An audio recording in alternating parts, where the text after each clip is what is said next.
Hello, I'm HQ of HQ Reacts. If you find yourself here and you're not subscribed, please like, share, and subscribe.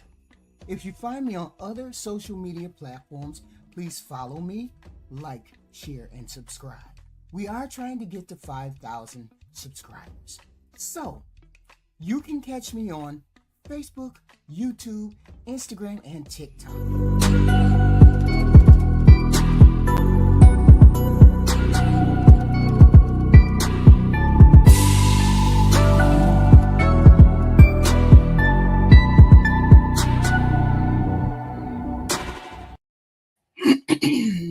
Hello. This is HQ. How are we today? Well, today is our series on marriage and letters to marriage.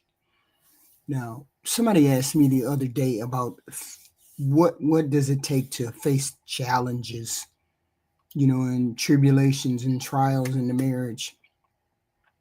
I'm sort of a scrambled brain, so I have to write a lot of stuff down, in order to get my thoughts together. But I told him, I said, I do a marriage series, or I do a letter to marriages, and I was gonna say what I thought about it on the show, and they said fine.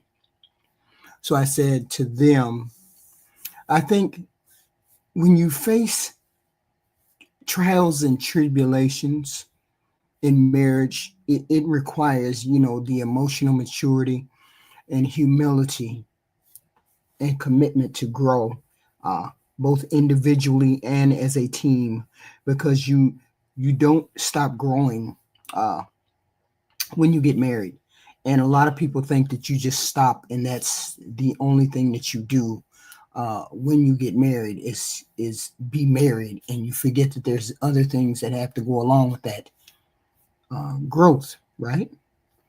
And the first step is recognizing when you have to face trials and tribulations, you have to recognize the hardships and the fact that they're not necessarily signs of a broken relationship or necessarily signs of a relationship there's something wrong with it, but rather a test that reveals what the relationship is made of, right? And many people walk into a marriage expecting a bunch of happiness and, shining of the moon and all that kind of stuff. But the real truth is that, the real strength in a marriage is measured not during the good times, but really, really how people navigate the issues that they have and the problems and trials and tribulations that they run into during the marriage, the storms, if you will, right? And so when you accept the challenges that come, it helps create a mindset of perseverance with each other. And you really see the true test of a person when you have this perseverance of these trials, right? So communication is a lifeline in good times and in bad times. So when a couple stops talking, stops communicating, in that silence, assumptions occur. In the silence, assumptions occur, and resentment comes there, and then communication breaks down. So a lot of people, they think everything is going along fine and swimmingly, and they come to find out that this person has held all of this resentment, all of these feelings and thoughts, right? And the whole point is, when you get married to a person, you have to find the courage to speak honestly about what is wrong and listen actively about what may or may not be occurring in your relationship. And I mean, in this, with men, it could be, a very, toxic or a very, scary thing for them to do when emotions run high and you have to be vulnerable with another human being. I mean, it's not about winning in an argument, because a lot of people want to win arguments, but it's not about winning the arguments. It's about, understanding each other, learning each other better, uh, and willing to go through the compromise and the headaches. Sometimes it requires uncomfortable conversations, you know, but this trial and this tribulation has to occur in marriage. Who wants to be in a marriage that has never been tested? That's a real question. Who wants to be in a marriage that has not seen trials, has not seen uh, problems? Okay.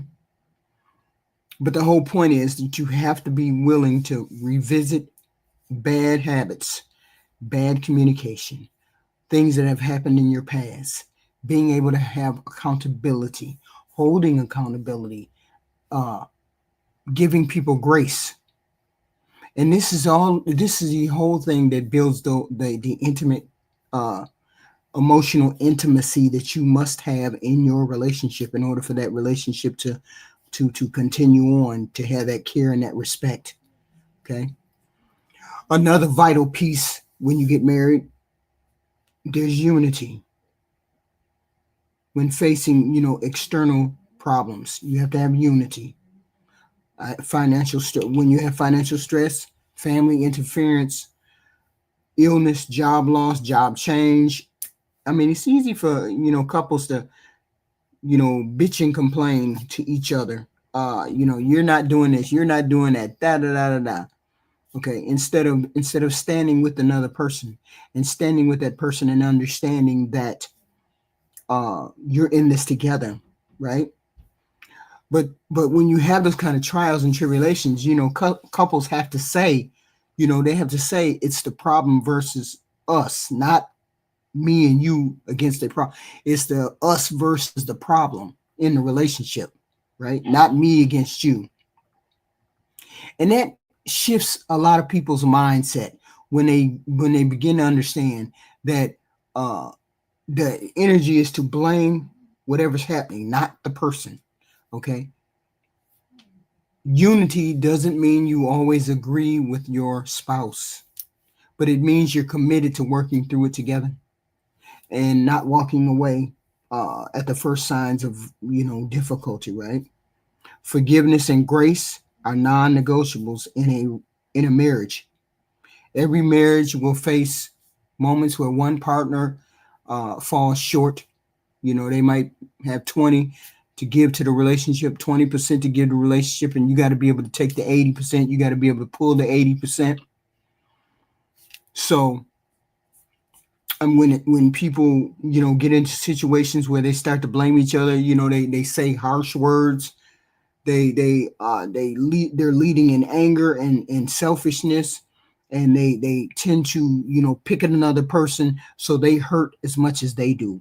And you got to be able to forgive a person. When you understand where they're coming from, you have to be able to forgive the person. And a lot of people aren't able to forgive another person. The slight is just too deep. But forgiving a person doesn't mean that you forget what they say and what they do, right? It means choosing to move forward without holding offense, without holding uh, holding this over their partner's head. When both people are willing to own their mistakes, understand the accountability, extend grace in the marriage. Marriage becomes a space in which a person can breathe, a person can react, a person can be themselves, and they can evolve without being condemned for the things that they think and do. Okay. And a lot of people, follow the Bible. I get all that. They follow the Bible. They have faith. There's bonds, there's covenant, there's shares, long-term version of your relationship. And that should be something that people talk out and people figure out. Strongest marriages aren't the ones that never face the struggles. They're the ones that refuse to give up in the face of struggle. Once it got hard, they refused to give up on each other. Okay. And through Hey Triple, and through that fight, people stay together. So that was my little open monologue. Somebody asked me to talk about trials and tribulations. What do you face when you get married? And so that was the piece of that I wanted to That I missed it. Yeah, you did. So today is about marriages.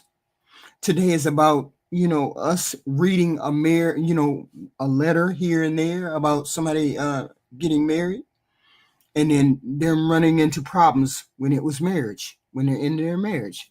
So the first letter that I ran into, oh my goodness. My wife and I are divorcing. We had sex before we separated, and she is pregnant. I haven't seen her in months. I'm not sure if the child is mine. What do I do? I want so badly to want to believe that the child is mine. We couldn't get pregnant when we tried and we were married. He said, okay, she wants to get back together now. I love her more than anything. Wow. They tried to get married. They tried to get pregnant when they were married. They're separated now, almost on the way to divorce. She wants to get back together. He wants the baby to be so much. He wants the baby to be his. Okay. Now, first you have to figure out if the child is yours. Let's figure out if the child is yours first. Okay. Ask her, do whatever, paternity test, whatever. See, I would ask her for that simply because, and I wouldn't remarry her. I wouldn't do anything except support her if she tells the child is mine until I find out whether it is mine. He said they haven't seen each other in months. She's had plenty of time to tell him about the baby. So why hasn't she told him about the baby? Why hasn't she said anything about a baby all of these months that they've been separated? Okay. And the whole point is he can find out if she really, really wants to tell him. Okay. If she really wants to tell him the truth. Is he the father of the child? And if she's a decent human being, she would have told him, right? She should have told him, but she didn't. That's the thing. And this is the problem that I have with her. Why didn't you tell him that you were pregnant if you guys were married previously? It wasn't like you all hated each other because you had sex. So why didn't you tell him that you got pregnant? The last time you all had sex, she got pregnant. Why didn't you tell him? That's crazy. Triple. Hey. What's going on? Hey, what did you hear about? You hear the story, right? Yeah, I heard it. That's a wild one. Were you finished? I didn't want to interrupt it. No, I'm just giving you my thoughts. I don't know what to say to. Why didn't you contact him when you found out he was pregnant? Hold on, wait a minute. Right? Come on, HQ. You know the man's 100% at fault on this. Come on now. No. I'm for real. I'm like, I would have told him immediately. I would have been ecstatic. You know what I'm saying? They have been trying for years to get pregnant. And then you get pregnant. The last time we have sex together, you get pregnant. But you don't tell me that you're pregnant. Yeah. But because we're in the middle of a divorce. We're in the middle of a divorce. Yeah, that's wild. That is wild. You know. What would your what can you really say on that one? I would ask her for Can I ask for a DNA test? I would 100% ask for a DNA test. But first of all, I would say that's me, period. I gotta have a DNA test because people are just human. Right. You know what I'm saying? Like, even if I'm with a woman and the bond is strong and everything, people are human. You know, she could have run into an old friend of hers and we had a disagreement and she low-key mad at me, and he talking, he good looking, and all of this, whatever happened, and she keep it to herself. She play the cards close to her chest. Maybe a kid don't end up being mine. You never know. You don't know. Women have 100% done that before, you know. But it still has it turned out to be the man's child? I've seen the situation. I know guys that have been married that have had multiple kids, and after the divorce happens, it comes out one of the kids is not theirs, you know. So I've seen this before. Now, do it happen all the time? I'm not saying it happens all the time. I'm just saying I've seen it before, though, firsthand. Like for me, if I ever entered into any type of union with a woman, I would tell her in advance. You know, I'm like, that's one of my requirements. Lex don't got many requirements. I'm a flexible guy. Right. But if you're asking what I have to have, for every child born, I must have a DNA test. You know, if she thinks she's too fly for that, or she want to run back and tell her mama and sister and they get into it and they mad at me, then hey, that's you messing up your blessing, baby. You can go figure it out by yourself. But that's a must for me, because people are flawed. You know, nobody's perfect. Right. You know, because people be like, oh, I never do this. Yeah, you don't have that young Carmen Electra in front of you either right now. So you don't know what you're going to do. Yeah, I know you just got married, and you ain't just pulled up and she walked out the gas station like, hey, what you got going on right now? Yeah, you ain't got nothing to do, right? The pressure ain't on. You know who's a great example of that? Who? That girl, and she fine too. She's she go with Cam Newton. Her name is Jasmine. Cam Newton. Yeah. She go with the ex-football guy, Cam Newton. She's fine. Okay. Yeah. I like her. She's a comedian. She always joked that she would never be nobody's baby mama, right? Then she went back and revised it after she became Cam Newton's baby mama, and she made another stand-up. And she was like, right. So she was laughing at the ladies like, let this 6'5" built super rich guy get in front of you applying pressure. Then what you gonna do? Right. What you gonna do? What you gonna do? Right. And she was speaking facts though. Yeah. Is that the right way to go? I'm not saying it is, but still, until you got it in front of you, you don't know what you're gonna do. Right. That's true. Right. Exactly. Hey Zeus. Hey, how you doing, HQ? You know I love you no matter what happens. You know I love you, right? Did you hear the story? Hey Lex, how you doing, panel?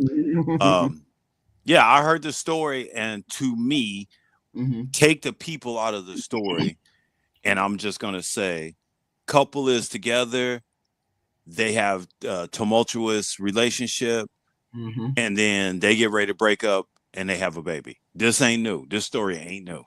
Right. And what we want to happen hasn't happened the whole marriage. So when she gets pregnant, she is not going to say to him, hey, we got an issue or we got something we got to deal with. She's not going to do that.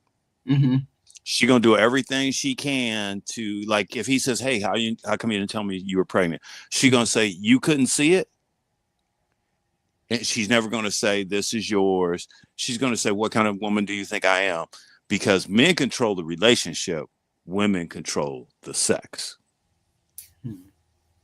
So I just think this is just an old pattern. This isn't new. This happens quite a lot because people have the idea that the baby is going to save the relationship. He's not talking about getting back and fixing things with her. He's talking about trying to build hope for the family, and that's why the baby was had. Okay, so here's a question: what would you do? What should he do? We know he should back. Go ahead, sorry.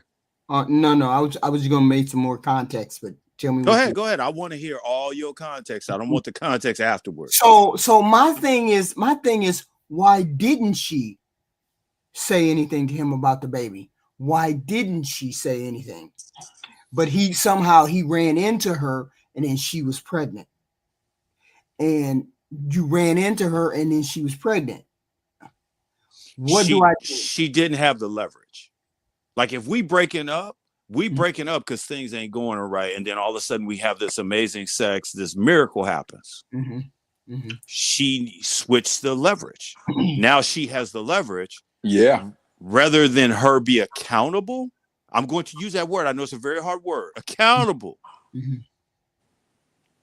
She's going to play it like, well, couldn't you see it? And that's what men talk about when women go to that childish realm of rather than just say, hey, you know what? Here's what I'm thinking. Please share with me what you're thinking. And it becomes, if you're not with me, I'm going to weaponize it. But hey, I may be totally wrong. But I think I'm right. Yeah. Go ahead, Zeus. My bad. No, I'm done. I took my bow. Yeah. No, I definitely agree with what Zeus made about having a leverage, and that's everything to some people. I'm not gonna point that at everybody, but from being in and out of friends, relationships, a lot of things over my many years, right? A lot of people can't function if they don't have that leverage. It's like a 50-50 thing, or they're the B side of the negotiations and not the A side. They go crazy, and then they just want to blow the situation up. Yeah. You ever notice how you see a situation where somebody be like, oh, they too fine for me. Yeah. You know? Or they got, that brother just got too much going on, or she just doing way too much for me without being real specific about it. Right. That's kind of like what they're alluding to a degree. Yeah. So I put that together here and there, but the wrap it up, I agree with him. At that point, she didn't have a leverage before, but then she had it all of a sudden after that. Right. I'd have to insist on a whole bunch of stuff before I came back into. But see, what if he finds out it is his? Because he found out that she was pregnant. She didn't tell him. He found out. He saw her out somewhere and she was big and pregnant. So she didn't tell him. He found out. Okay. So she wants to get back together, and so does he, but he wants to make sure the child is his. Wait a minute. Who wrote the letter? The guy. He wrote the get back, or how do you know he wants to get back? You said wait a minute. He said, my wife and I are divorcing. It's a wife. Okay, I got you. We had great sex before we separated, and she is now pregnant. I haven't seen her in months. I'm not sure if the kid is mine. He said, I want to believe so badly that this child is mine. We couldn't get pregnant before when we were married. We tried for over 2 years. She wants to get back together if I'm willing, but I need to find out. I would say this, if I was in that situation, of course I've never been married. This is just my take. But if I was in that situation and I'm married, of course you want to see if the situation can work. But it has to be explained to her in the most respectful manner possible that we've been apart for several months now. That's why I'm requesting the DNA test. You know? Right. It ain't nothing personal like that. Well, first of all, I will require it anyway, but that's just me. But in that situation, that's how he should approach that. Absolutely. Yeah. Big Zeus. Same thing. I'm shocked at Lex's answers. I'm shocked at his answer. Why? Because he's giving straight answers. I can't believe it. The world's best politician is giving us straight answers. He's saying right here, I ain't gonna take it. No more, mama. No more. Go off, man. Go off on me. No, I'm doing this out of love. People from the outside, they see elbows. I want you. These are all hugs. Hey, listen. From an elder, more mature man than me, it's nothing but the utmost respect. I feel no better than to be critiqued by Zeus, Black America, or the elder gentleman on this panel. It's nothing but the utmost respect. Always, and always, man. Yeah, because I think these conversations are needed. Yeah, and I think they're a great showcase for us to say, "What if?" Yeah, right.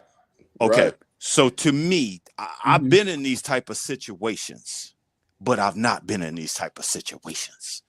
So Right. you have a relationship with somebody and it's toxic, the wheels are falling off, but elements are good.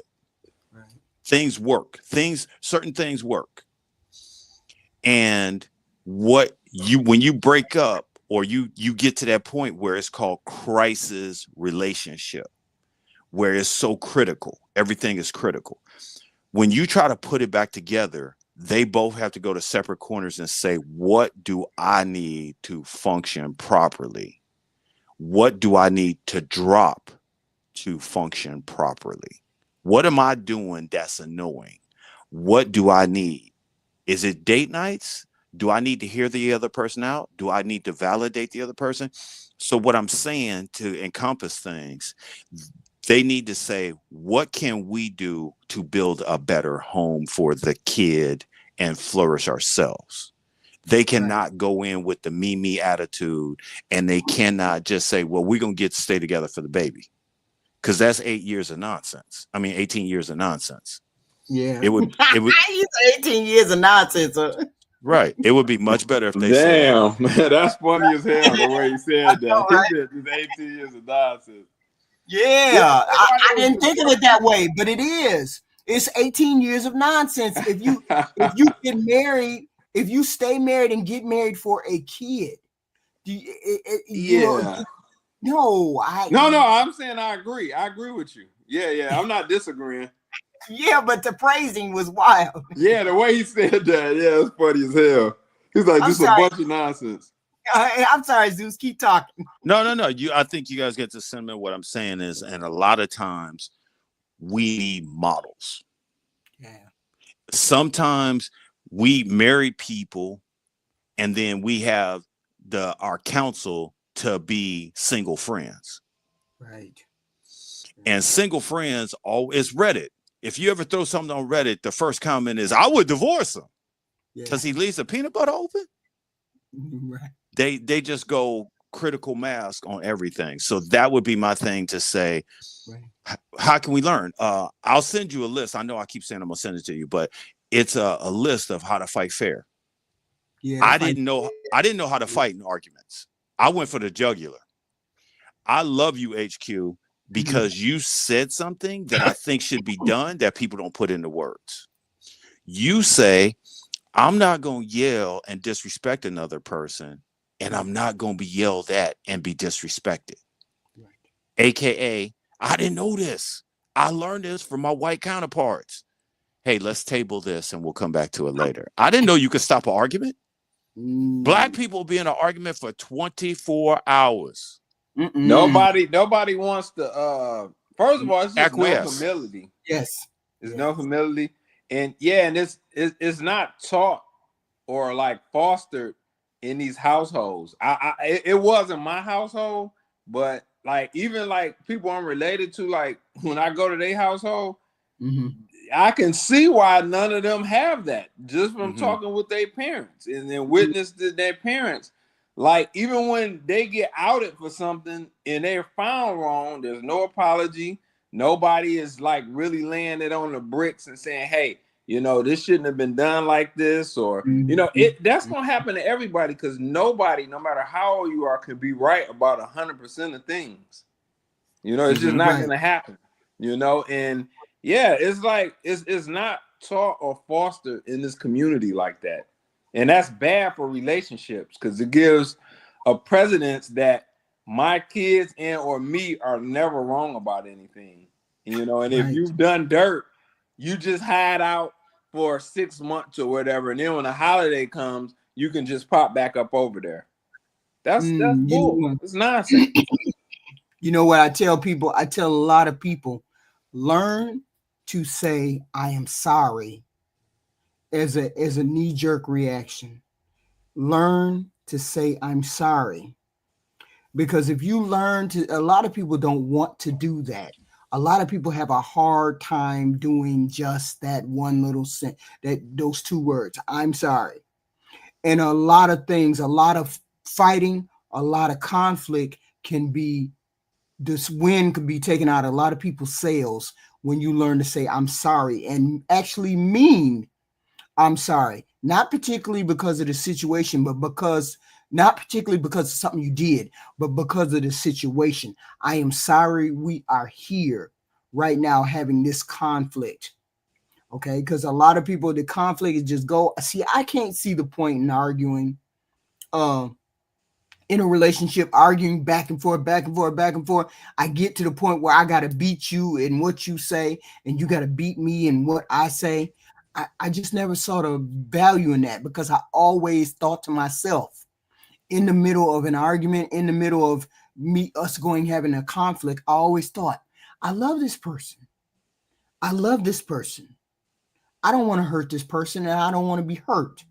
That has always occurred to me when I got into an argument with somebody that I was related to, whether I was in a relationship with, or I was, a mother to, or a sister to, or a daughter to. I always thought, I don't want to get into an argument.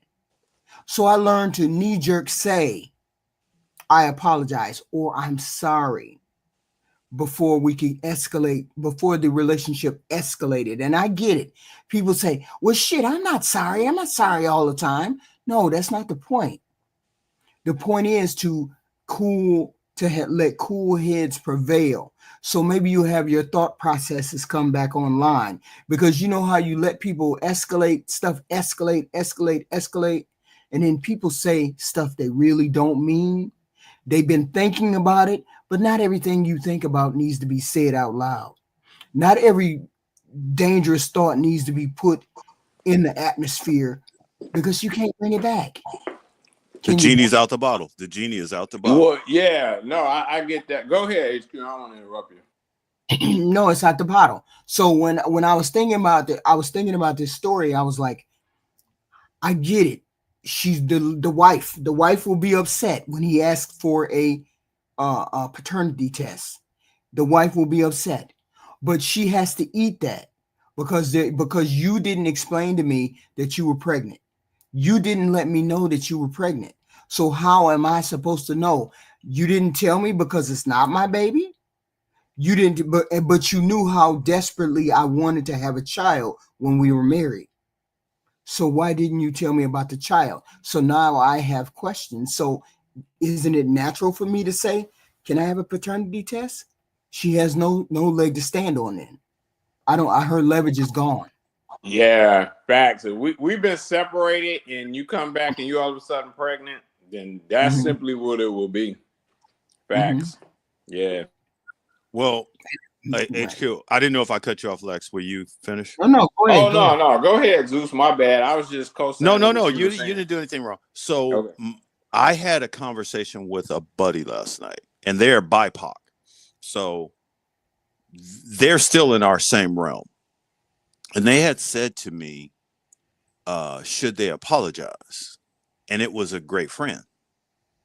And I said, I explained the why of why I think people with melanin don't apologize, because we make it personal. Versus realizing that person has value, and whatever you're arguing about don't have value. It just has value right then. Right. But at the end of the day, XXX, Black America, Aaron, Jay Tillman, Ty Pro, we don't speak the same language, but we all have one foundational thing, one foundational rule. We want to be better. Right. We want other people to be better. Right. Sometimes it gets misconfused and misheard as we're being aggressive or assertive.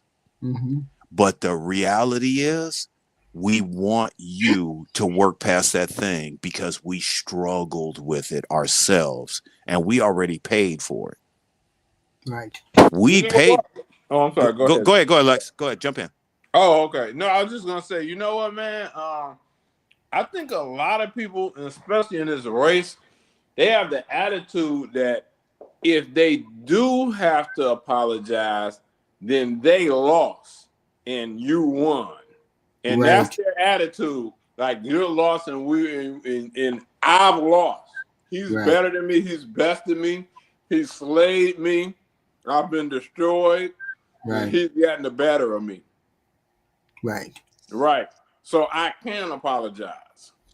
Even though I know I'm wrong. I said that to my buddy. I said, how's your relationship? And it was their cousin. I said, how is your relationship with your cousin? They were like, I have a great relationship with my cousin. I said, well, I'm going to show you when somebody calls you out and they said, man, you acting like a bitch. Stop it, blah, blah, blah. And my buddy took offense and then elevated it versus saying, Lex, man, you crazy. You right. I was acting like a bitch. Let me straighten my mind up. Come on, man. Let's work on what we was working on. Right. You just suppressed the whole conversation. But what happens is people want to take it, elevate everything. I saw what you said about me on Instagram. What? Now we here? Now we're in public with guns? Right. And that's where we don't have and I'm going to say the masculinity. We don't have the masculine person to say, hey, take it down a notch. It's not that important. Right. So with that said, I'm in.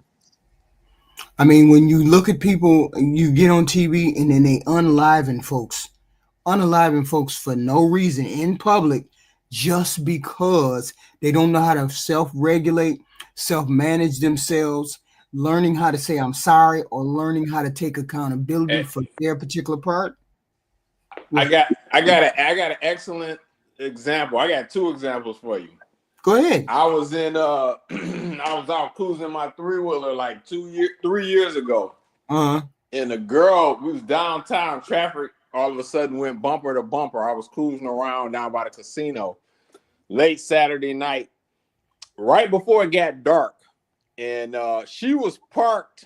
No, she was I was like right behind her. She was in like a little crossover. They got the music up, Nut Keisha's clowning and shit.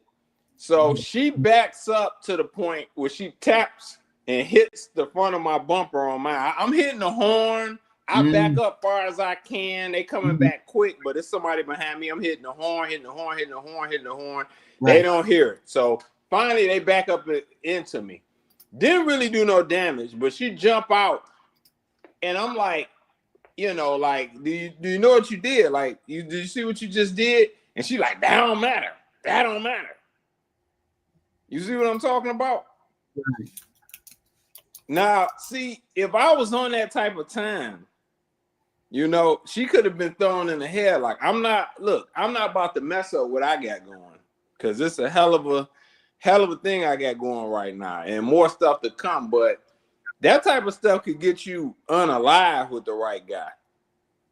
You know what I'm saying? But like, no one has taught her or her friends any level of humility, when you've done wrong. Because you backed up and you didn't look first of all. Because if you did, you would have seen I was behind you. And when you're backing up, you're always supposed to look. I don't think there's a lot of conversations around family where you learn how to act in public, or you learn how to act, you to another person, or communicate with another person. I mean, some people is difficult. I have a difficult time with people because I am a person that gets out, and I will approach you and I will say something to you, like, how was your day? Have a good day. Thank you very much. I'm, personable in that way. And then there's a lot of people that don't say anything to me, although I continue to speak. And I may see them like every other day, and they still won't say anything, right?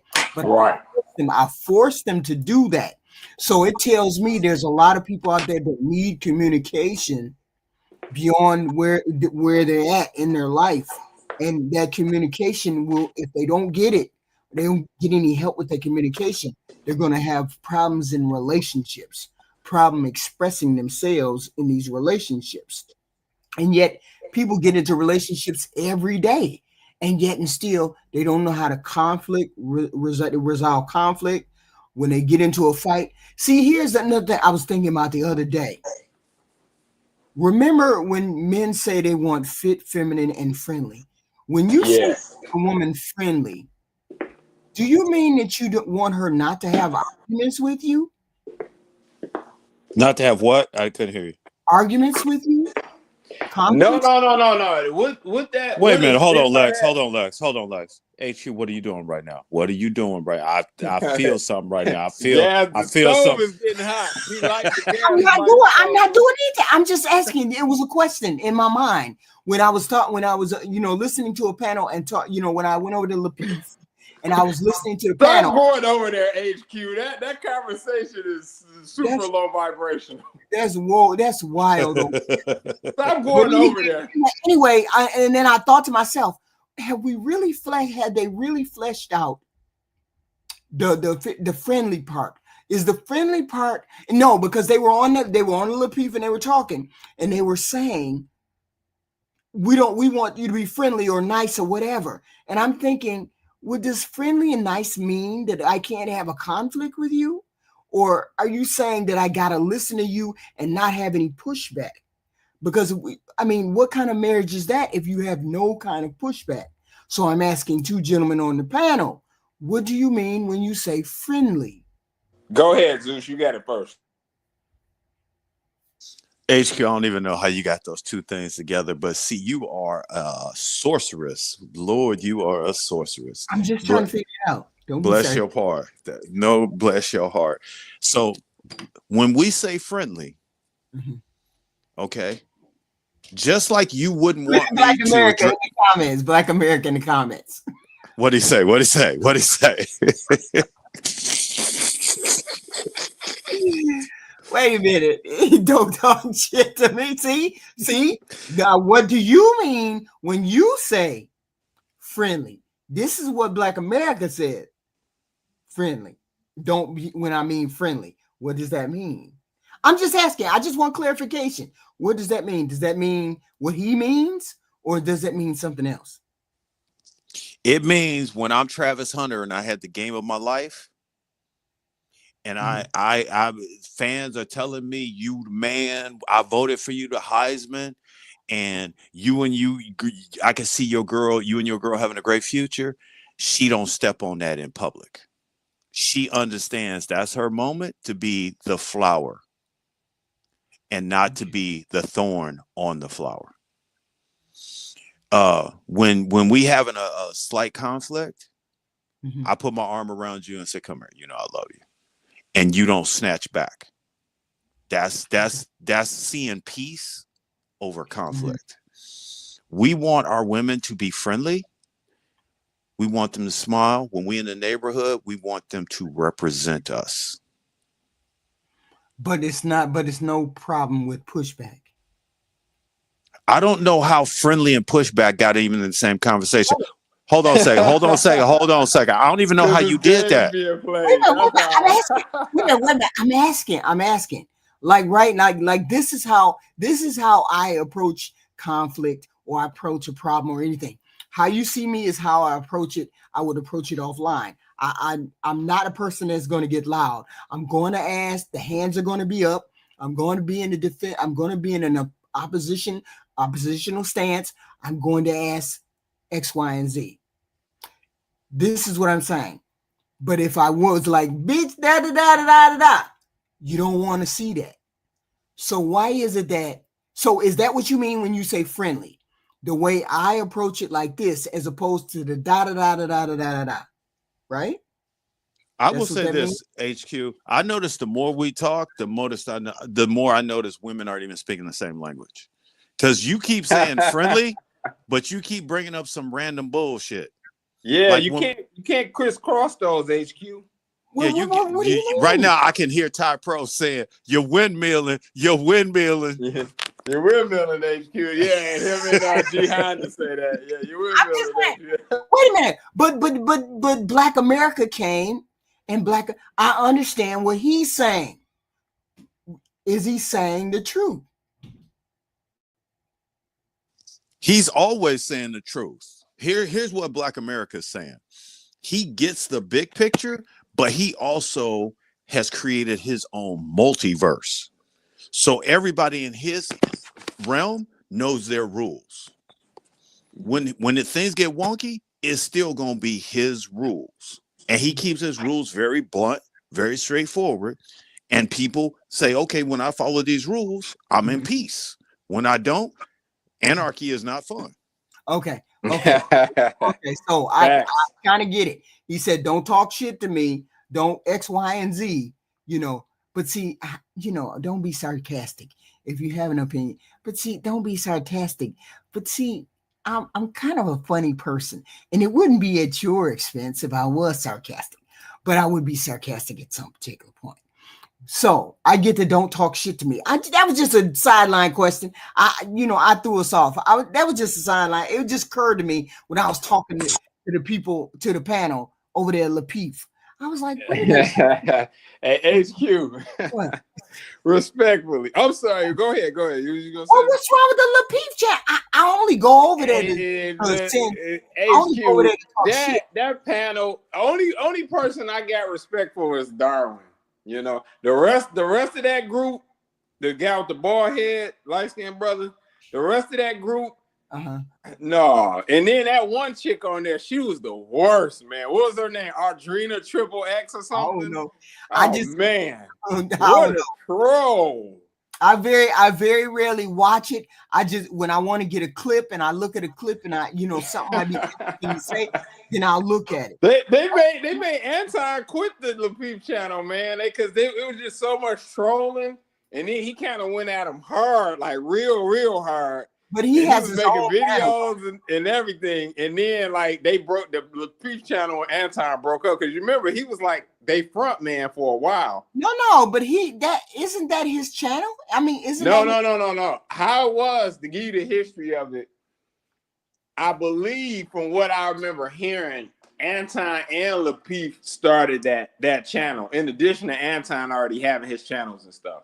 Right. So Anton was kind of like the front man, because like Lapeef himself, he's just kind of like the administrator and the conductor of the conversations. He's not the front man though. Okay. So Anton was kind of like the front man of it, and they was growing at a fairly steady clip. Mm-hmm. But it got to that point where they had that breakup. But after that breakup, Anton's stuff really took off.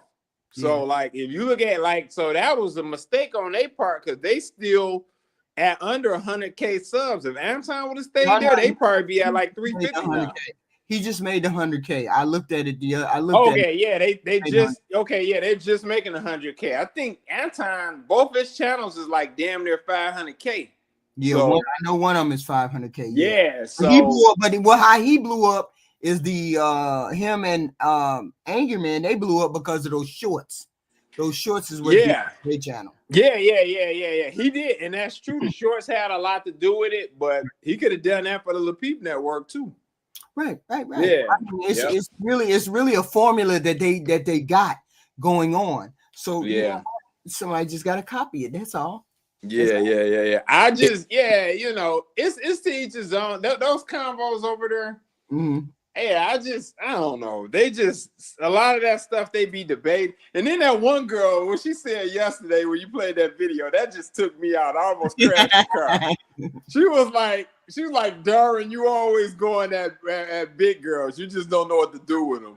What exactly is a brother supposed to do with them? That's what, maybe can you tell me, HQ? No, he was trying to see, the thing was he was trying to shame the older guy. I think his name is Trev. He was trying to shame Trev because Trev lost his virginity from a big girl. Okay. And he was trying to, and Darwin was like, you had the worst, you let the worst of the worst take your virginity. And then Trev, and he was like, what do you mean the worst of the worst? You don't know what that woman looks like. You don't know anything about that woman. That's not the worst. So that was inappropriate for him to say, right? So that was the whole mix up. I said something too in my review. I was like, how you gonna say that? You don't know what that woman looks like. Chubby. She can look. she could be beautiful as a chubby person. There's some beautiful chubby women. Chubby, not necessarily big. He didn't say big. He just said a chubby woman. He just said a Oh, little. okay. So that's why the girl shot back at him from the chat. Yeah. Saying he don't know what to do with him. I'm like, shit, what you supposed to do with him? I'm trying to figure it out, baby. I run it to him all the time. Hey man, hold up. You sent me a photo of a young lady that was kind of chubby. Yeah, she wasn't kinda. It wasn't no kinda to it. She was definitely that. But Black America, how you down there talking about if she was fat? That is bad. No, that's not true. What do you mean? You said you said that you the one brought a light-skinned chunky girl up here on the damn panel and said she was fine. Who said that? Black America. Oh. You wasn't here when he did that. I don't remember it. Maybe I wasn't here that episode. He gonna tell us to go find this one actress and said she fine as hell. And then we was like, wait a minute, she's big. What do you mean? Hey, it's you. But to say that the fat girls ain't gorgeous, but this chick was fat. At what size is they fat? What's the dress size? If Black America put her name in the damn panel chat, y'all can see who she was. I don't know who. I can't remember her name. I don't know what. She was a beautiful young girl, light skinned, but she was what you would consider fat. So I don't remember her name, but I'm saying Black America right here. He's saying if she was fat, that's bad. But you the one who turned. Nobody had any clue that you found. Her name is Tabria Majors. Tabria Majors. Yeah, I look her up. Huh? I said maybe I ain't familiar with her. I'll look her up. And I was like, what? Wait a minute. So how you reconcile that in your head? How do you reconcile? Because every time I've heard you, Black America, fat women are ugly. But you brought this lady up on the panel and said she fine as hell. Come on now. Did you look her up? Yeah, I'm looking at some pictures of her now. I'll say this. I can see the appeal. She's tall too. She's 5'10". Yeah. I can see the appeal. She's definitely a plus size girl. That's one of those things though, HQ. It's another chick. And like I said, it's another chick too. I have to find out her name. Oh yeah, Naomi Sharon. Naomi Sharon. Yeah. I never heard her either. Yeah, she's a singer. Oh. Yeah, she cold. She is cold. She probably bought a what is that, a 12, 14? But she cold. So it's exceptions to every rule though, HQ. There's exceptions to every. Hell yeah, Naomi Sharon is cold. Okay, so then I don't expect any man to get up on the panel and start saying all fat women are ugly. Then I don't expect you to hold on. You see her? What just happened? What just happened? HQ. Lord have mercy. What size do you think she is, HQ? Maybe 14. She cold to me. But I guess it's exception though. No, 14. She's a beautiful woman. She's a beautiful woman. She's a size 14. I mean, she's a big girl. If you met her in person, she would be a plus size, chunky little girl. Beautiful girl. We ain't taking it away from her. I'm just saying, but you all make it so when we get on these panels, we have men up here saying, ain't nobody gonna ever take that woman seriously. Ain't nobody gonna marry her. I would say this. It's safe to say this is the thing. I get what you're saying, but it's always an exception to the rule, though. You know what I'm saying? Like, if all 14s was this cold, nobody would be saying that. It's one of them things. And I know this sounds effed up. I really don't want to say this up here, but it's the best politician ever. The bigger you are, the better looking you better be. You know what I'm saying? Yeah, but it has been a staple. It has been a solid. She better not be overweight.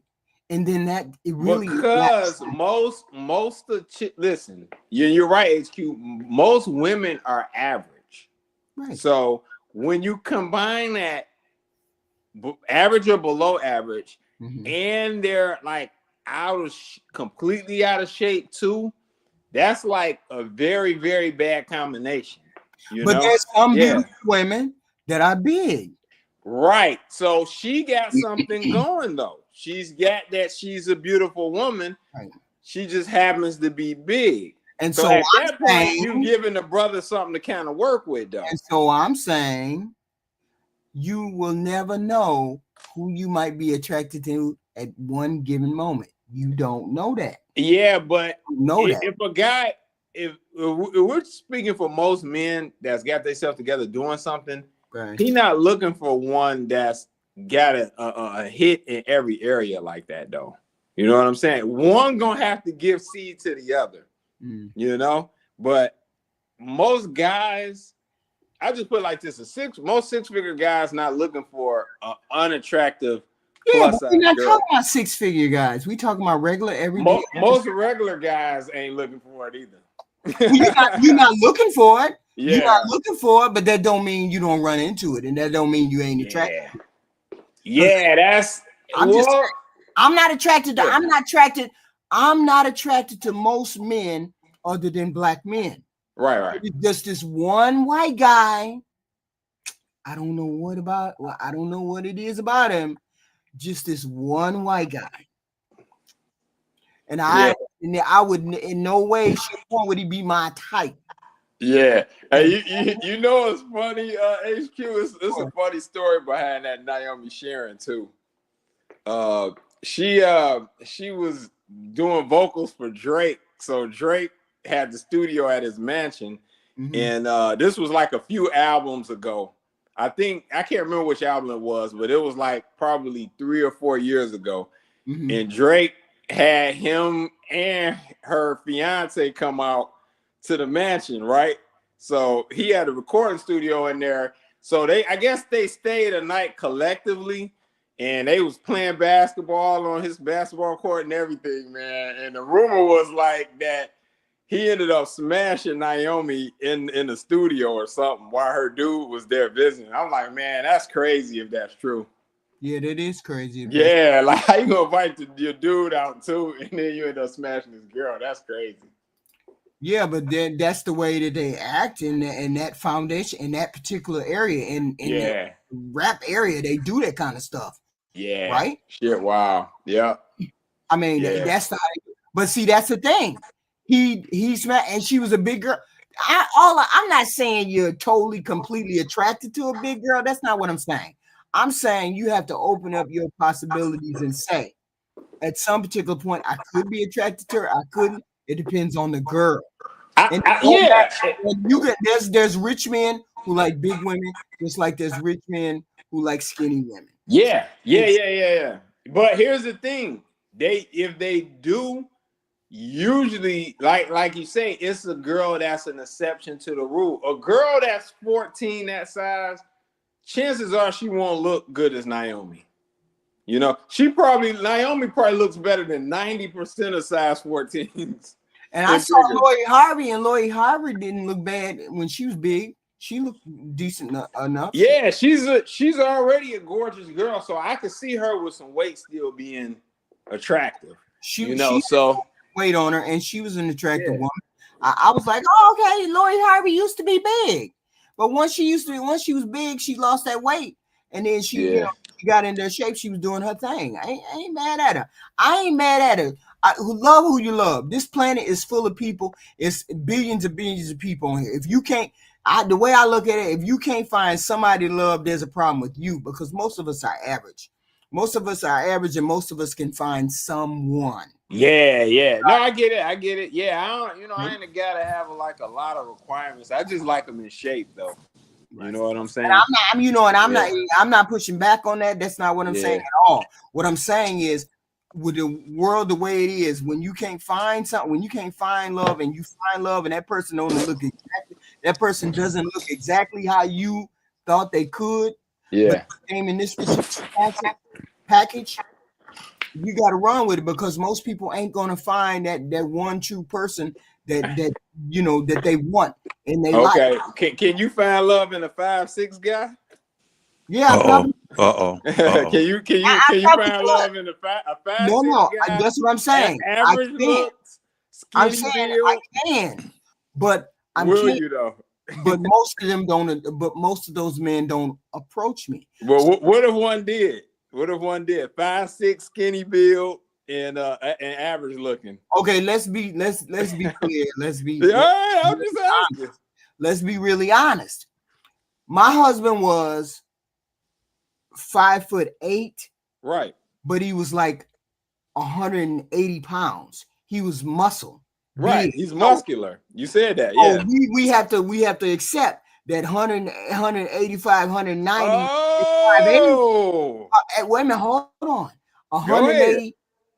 A 5'8" at 180 is different from 5'8" at 130. We gotta admit. That's true. That.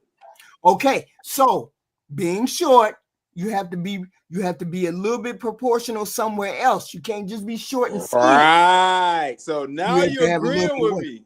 Exactly. Right. So he But had that doesn't mean something. I wouldn't be attracted to him. Right. He had to have something going for him, even though he didn't have everything. He won 6'6" and all that, the build and all of that, but he still has something going for him. That's what I was saying about Naomi.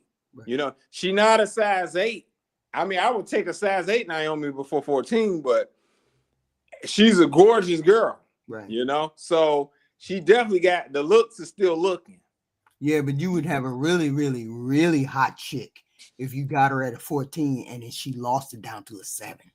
Yeah, if she got down to an 8, she'd be ridiculous. Yeah, you'd have to carry a bat with you because that wouldn't even be funny. But let me jump in. Let me jump in. I apologize. Let me jump in. So, the story about I work in entertainment. So the story about her going to Drake's house and blah blah blah blah blah.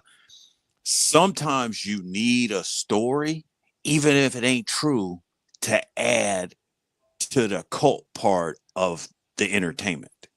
Right. Okay. That story could not be true, but just that little bit is like, oh, I heard that might have happened. Yeah. And it adds value to the girl. It doesn't add value to Drake. It adds value to other people looking into the album and like, oh, you know what that song's about. And I think Carly Simon has a song and it got remixed by Janet Jackson, You're So Vain.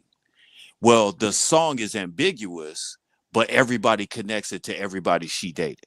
And then when Janet Jackson remade the song, it had the same vibe to it. So that's what I'm saying. In entertainment, sometimes you throw a red herring out there to make that. Anyway, I get you. No, I can see that too, for sure. And then what I wanted to say to you, HQ, that white guy that you like, watch the movie Forks, Knives Over Forks, or Forks Over Knives. Watch that movie. He's in that. And once you told me how do you know who he is? Because I love you. So I study everything about you. And the lamp. So with that said, I can see why you are drawn to his personality because he is the antagonist, but he's never like the guy who sticks the knives in people, but he's the one that pokes the pen and go, I didn't do that. I can see why you like it because he's in like several movies and he's a great character at being that guy where he just pushes people a little bit, but he has value too. He has very good acting value. So I can see that. With that said, I'm in. Yeah, I have no idea. I haven't thought about it. I'm like, I don't even get it, but it is what it is. It is what it is. Some people are like that and it is what it is. So we done with that first letter. We all agree. Well, I think the question was, you asked about friendly, and then you threw all kinds of monkey wrenches, and then we ended up in Drake's studio. But anyway, yeah, I'm done with that letter. In Drake's studio. Yeah, so I just wanted to be clear. Friendly means don't be ignorant to me. Don't be cussing me out. Don't be X, Y, and Z. But you will push back. You don't mind to push back in conversation, push back in conflict resolution, push back in marital discord, but it's just the disrespect. Once we go past the disrespect, that's when we have a problem. That's Lord what have I'm. mercy. I'm done. Yeah. You don't know. How did you get all that out of Friendly? No. I got it out of what Black America said. I took his and ran. Okay. I took his and ran. I'm assuming that's what he mean. Let's hope that's what he meant. What's wrong with that? Right? I don't know. I love you, HQ. Don't give me any. He said, "Don't give me any pushback." Okay, that. What do you mean? You need pushback. You want? See, here's the thing. You need pushback. You don't need you. I can't let in a relationship. I can't just let you. I can't let you not test no boundaries. In a relationship, the boundaries got to be tested, not cut through, not stabbed through, not beat up. But we got to test them. We got to find out where the metal is. We can't. I say this though, but it have to be within reason and keeping in mind this is a man too, and that kind of goes back to what I was saying earlier about the girl backing into the 3-wheeler. It's like use common sense, baby. Right.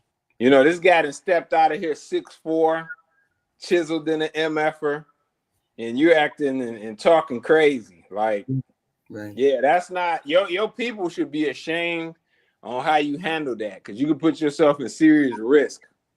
And Lex, if I may, take that same situation, and it's me who gets out and approaches you like that. Now all of a sudden, you turning my head in the wood because you beat my head against a tree. Oh wow! And then everybody else is looking at it and go, "Well, you kind of asked for that."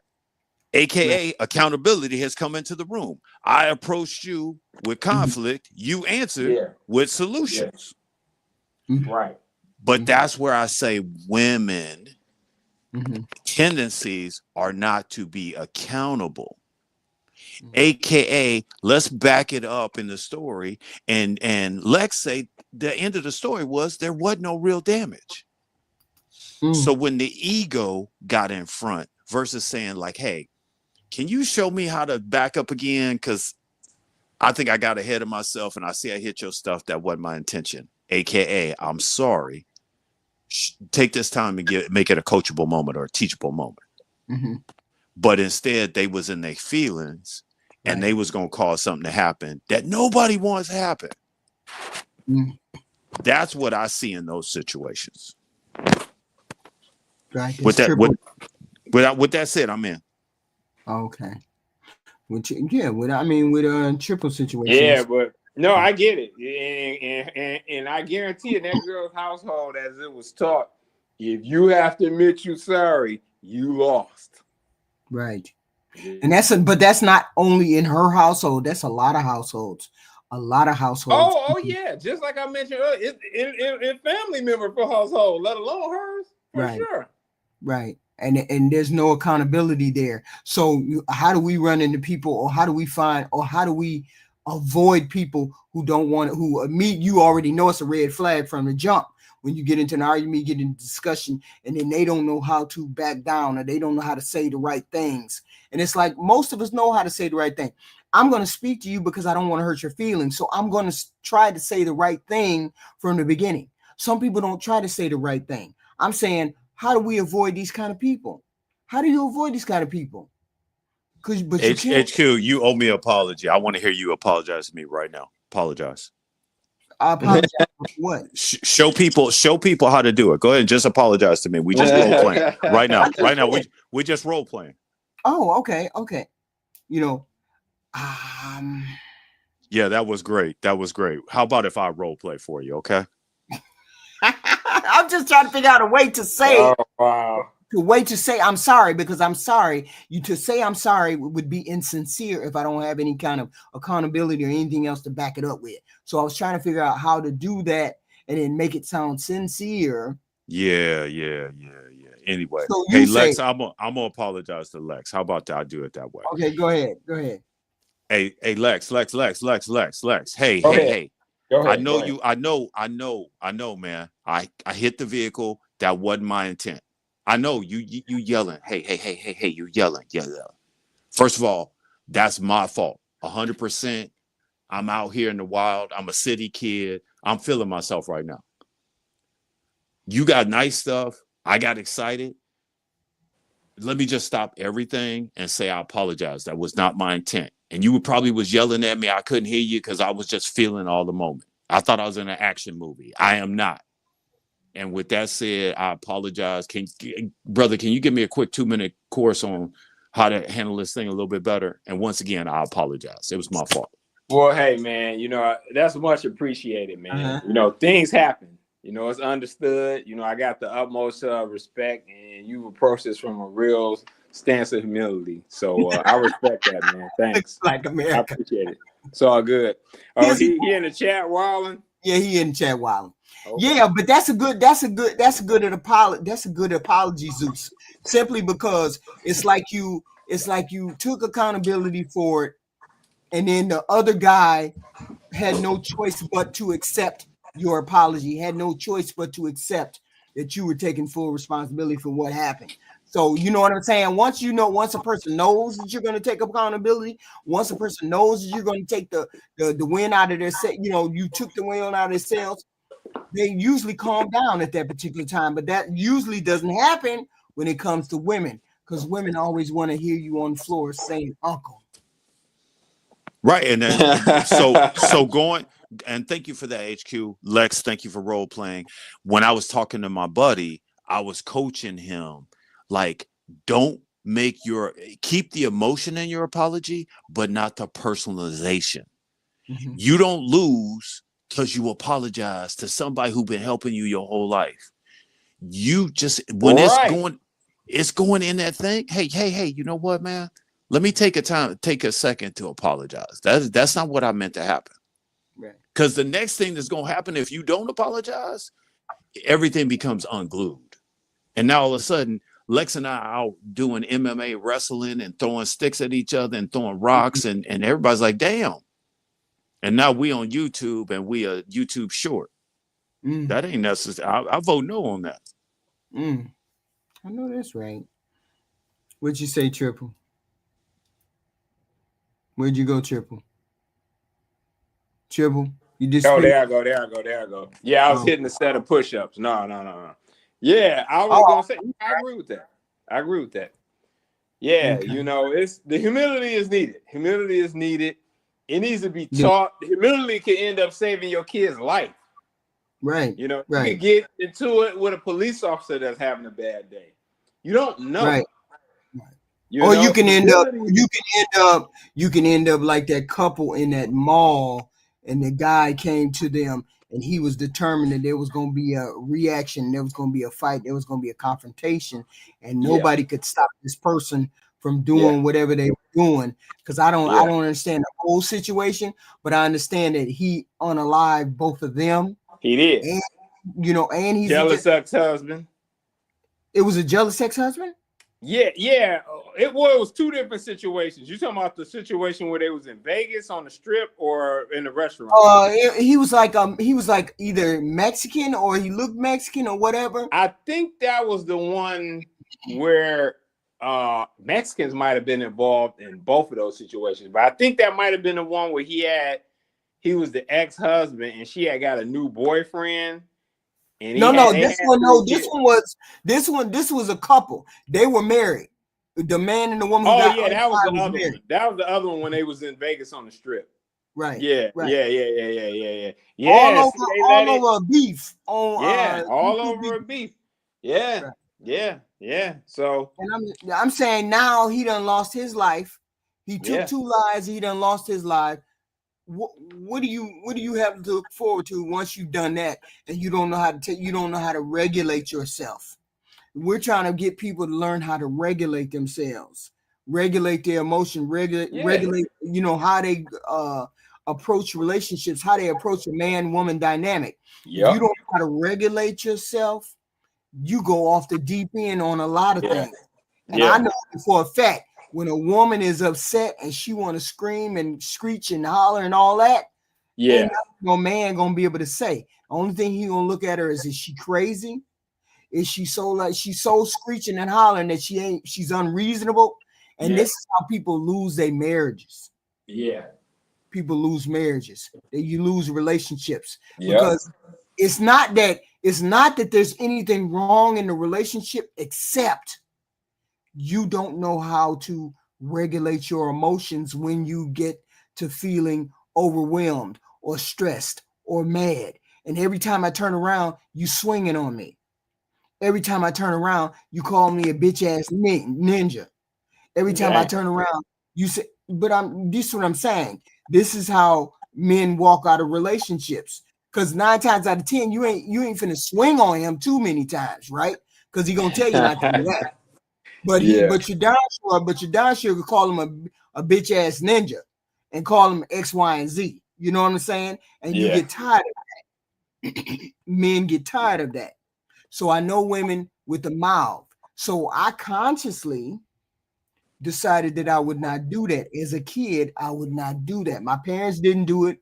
My parents went into the bedroom and they fought in the bedroom if there was a fight, and I never heard them outside the bedroom. So I learned to be calm and collected when I wanted to have a fight. We're going to have to go in the bedroom and we're going to have to speak, but we're not going to talk like this in front of kids or other people. I bet y'all had a mini fight too. Oh, not really. Joking. Not physical, not physical. I mean, just disagreement. Oh no, we didn't disagree because I was immediately I was in line. I'm just that. I'm not an extreme person. I'm not an extreme person. HQ. Hold on a second. Let me explain the difference to you that you don't even know about yourself. Yeah. When it came to your husband, you did something that 99% of women don't want to do. You said, I commit to being married. I commit to being a wife. A lot of women, when it comes to when they come to that crossroads, they lost. You stuck your flag on being, I'm going to be married. We going to come to a resolution for us. And a lot of people don't want to do that. Right. So you made the family win. That's what you did. With that said, I'm in. Yeah, but I definitely was going. I wasn't going nowhere.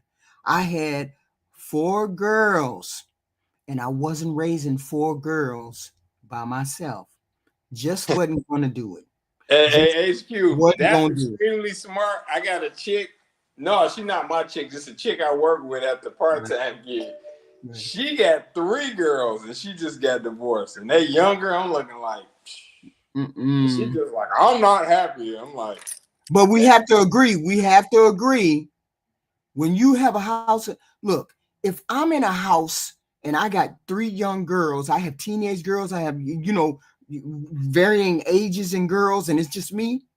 What's the probability of something befalling those girls? Somebody breaking into the house, somebody trying to jump 1 or 2 of them, somebody trying to do X, Y, and Z. What's the possibility of those happening when you leave a woman and children by themselves, a woman and girls by themselves? No man should leave a woman and his daughters by themselves. Yeah, I was gonna say he should not leave his kids by himself because the young boys can still run into problems. Right. They can run into extreme jealousy from older family members and just all type of things. I know because I experienced it, and I know what I had to deal with, and I didn't have it. I've never had any men, not from my family, that had my back, like never. So so I know, I know firsthand. Yeah. So you don't have when you get married and you decide you choose to be married. You choose to not cause the conflict. You choose to get along with the person. You choose to say, this is what I know. I know this is the wrong way to go. I know I'm not going to talk to this man any old kind of way. I know I'm not going to say anything to this man in any kind of way. I'm not going to do. And then he has to make that same commitment not to say X, Y, and Z. I mean, who am I to say what a woman would do if every time she ran in the house, he was calling her the C word? Why would I stay if you? That's every time I walked in the door, you was calling me a C word, or you was calling me the B word. So there's choices on both sides. When you get married, there are choices on both sides. He chooses the marriage. He chooses to stay married. He chooses not to do X, Y, and Z, even though that may be his first impulse, and he may have been raised in a single parent household. It may be his first choice to say X, Y, and Z, but he knows that he wants to stay married because this is a reasonable person. So he doesn't say all of those things. Communication. He has to unlearn that. He has to unlearn that. Yeah. He has to unlearn that. But like, getting back to what you were saying a little bit earlier, though.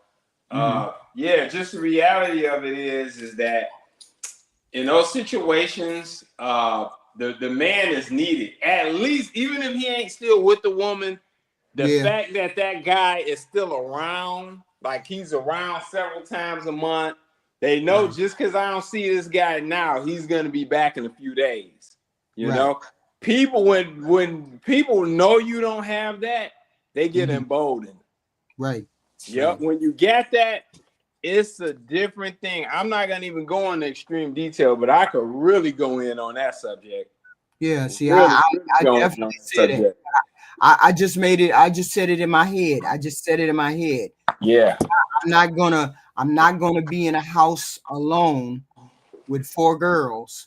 Yeah. I've never touched a gun. I've never picked up any kind of weapon to hurt another human being. It just is not in me to do that. And I'm gonna be here in this house. So me and Fee, I made a contract. I made a contract in my head. You make a contract in your head. You decided you're not gonna do these things, X, Y, and Z, right? Because I knew he was prone to violence. That's the human being that he was. He was raised in a violent atmosphere. I think you're missing my point, HQ. I got your point. Oh, I understand. My point is you are unique. No, I don't think I'm unique. Hold on. I know you don't. That's okay. Be quiet. Let me tell you.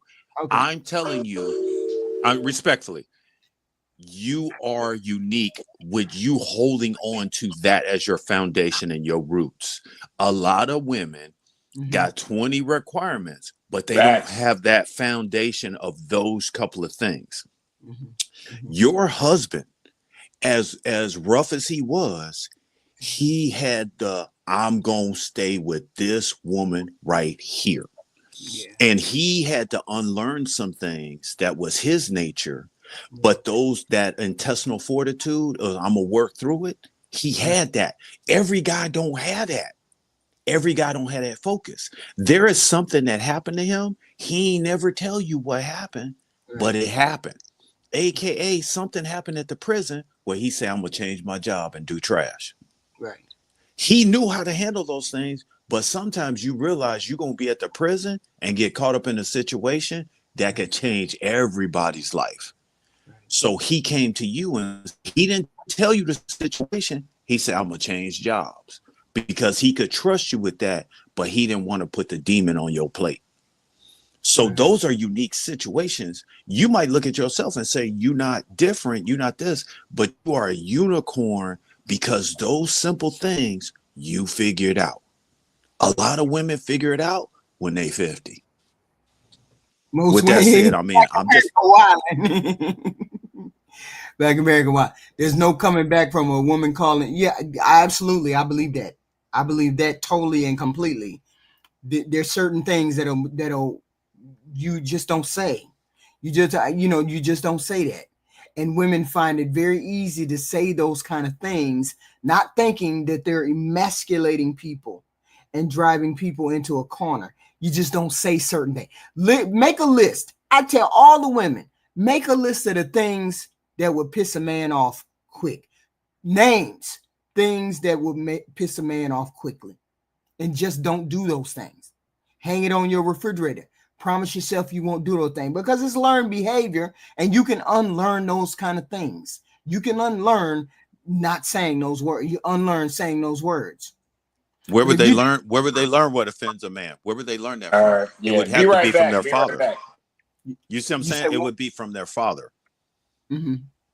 So like if you grew up with a man, okay, so a lot of single family homes, the first time they're going to have an interaction with a male is when they get older. So they miss all that time of their Right. dad saying, hey, we're not doing that right now. And that little masculine guidance that you get all through your life. They don't get that until they get a boyfriend when they 12 and 13. That's why we have so many girls get pregnant when they young. They don't Right. hear no until they 15. Mm-hmm. Yes. And that cycle we just keep damaging ourselves. Anyway, with that, I'm in. I mean, that's a good observation. I mean, I thought the same thing. I said, no guidance, no nothing in the household. As I said, I was raised with my dad in the house, and, as an adult, they were still together till they passed away. Right. And I could go to him. And that's why it's important for men to be in the house. Very, very important for men to be in the house, because I could go to him and I could speak to him. I would go into your bedroom door, knock on the door, because the bedroom was all the way in the back of the house. Knock on the bedroom door, Dad, blah, blah, blah. And he'd say something funny because he was a funny guy. And it'd be like, this motherfucker here. And as I got to be a teenager, he'd say some funny shit, to be funny, right? So you're not raised with that, then you don't know what that is, and you don't know a good guy when you see a good guy, right? You don't know a good guy until you run into Nug Nug and Nug Nug drag you, Right. right? Right. So Yep. I get it. So that's all you are, is raised with a man who does you wrong or a man who drags you. And I get that, because you never seen it in your family life. You never seen it in your childhood or whatever. So, I mean, I get that. I do. I try to be empathetic in that way, even though I don't really know specifically. I try to be empathetic because I know people are not raised correctly everywhere. But see here, how does it affect a guy? How does it affect a man who is not raised with a father in the house? That would be a question. I can only surmise because I'm a female, and I can sort of through osmosis figure out what a woman might or might not feel, but I cannot do it for a guy. I cannot find out what it's like not to have dad there, or not to have a guy there, to say X, Y, and Z. Is it the same for a woman? Are they just as broke? Do they come in our house just as broken as the woman? Or is there some kind of self regulation that happens at a certain age? I don't know. I'm asking you two. I Zeus? think one thing I'd had to do, and this is why I work with men, is understand masculine energy can only be regulated by other masculine energy. It can only be calibrated. Okay. So other men say, hey, that's not acceptable. Here's how you need to think about that. Okay, here's what we do. A lot of times we learn that through sports and jobs. So that's where you get your masculine energy. And I was giving my buddy a conversation. We was in like junior high, and the coach said, you effers, you stink, you this way, you think you know everything. Well, let me break it down to you what we do every day. We do hygiene. We do this. You're going to brush your teeth at the gym. You're going to do this. You're going to wash your boo-boo, blah, blah, blah, blah, blah, blah, blah. And it was a rough conversation. Mm-hmm. Guess what? We ain't forget. It was the requirement standards. We didn't say, hey, you need to say it differently. We didn't go report to our parents. He set the standards. We shut up and did what he told us to do. Okay. And I think a lot of times you don't have those built in. A lot of times as Black men or BIPOC men, we fall first and we kind of learn. We learn through gangs. We learn through the streets, which is always the hard way to do it. Mm-hmm. And it's never going to have the reason. It's not, we don't have the correct why, if I can say that. Okay. Triple? That's where we miss the father in the home. With that said, I'm in. I mean, I know what it's like. I know what it's like for a female, or I can sort of surmise what it's like for a female. I could never. Triple, you got something to add? No? Yes? Or you off? Oh, you doing exercise. Okay. This is letter number 2. Letter number 2. I'm 35 weeks pregnant, and husband is contacting prostitutes. We've been together half our lives. We just moved closer to our families because we were born in the same neighborhood, same town. I asked my husband to use his phone to access a document I couldn't open on my device. As I was saving the document, I came across an archived conversation from the previous weekend in which he contacted a prostitute. He was on his way to meet this prostitute when I called him to ask him to pick me up from my mom's house because I was not feeling well. He swears this is the first time he has ever done such a thing, and he never wanted to go, and that it never went through. He never followed through. Granted, it didn't go through because I unknowingly interfered. He has attempted to reach out and beg for forgiveness. Both of our families are aware of his fuck up. I'm at a complete loss as to what to do. Zeus. What does she do? I want to hear what you got to say first. Oh, you want to hear what I say? First thing I do is I would get a STD test. That would be one of the first things that I would do. Get an STD test. Then and only then would I have a conversation with him regarding this whole situation.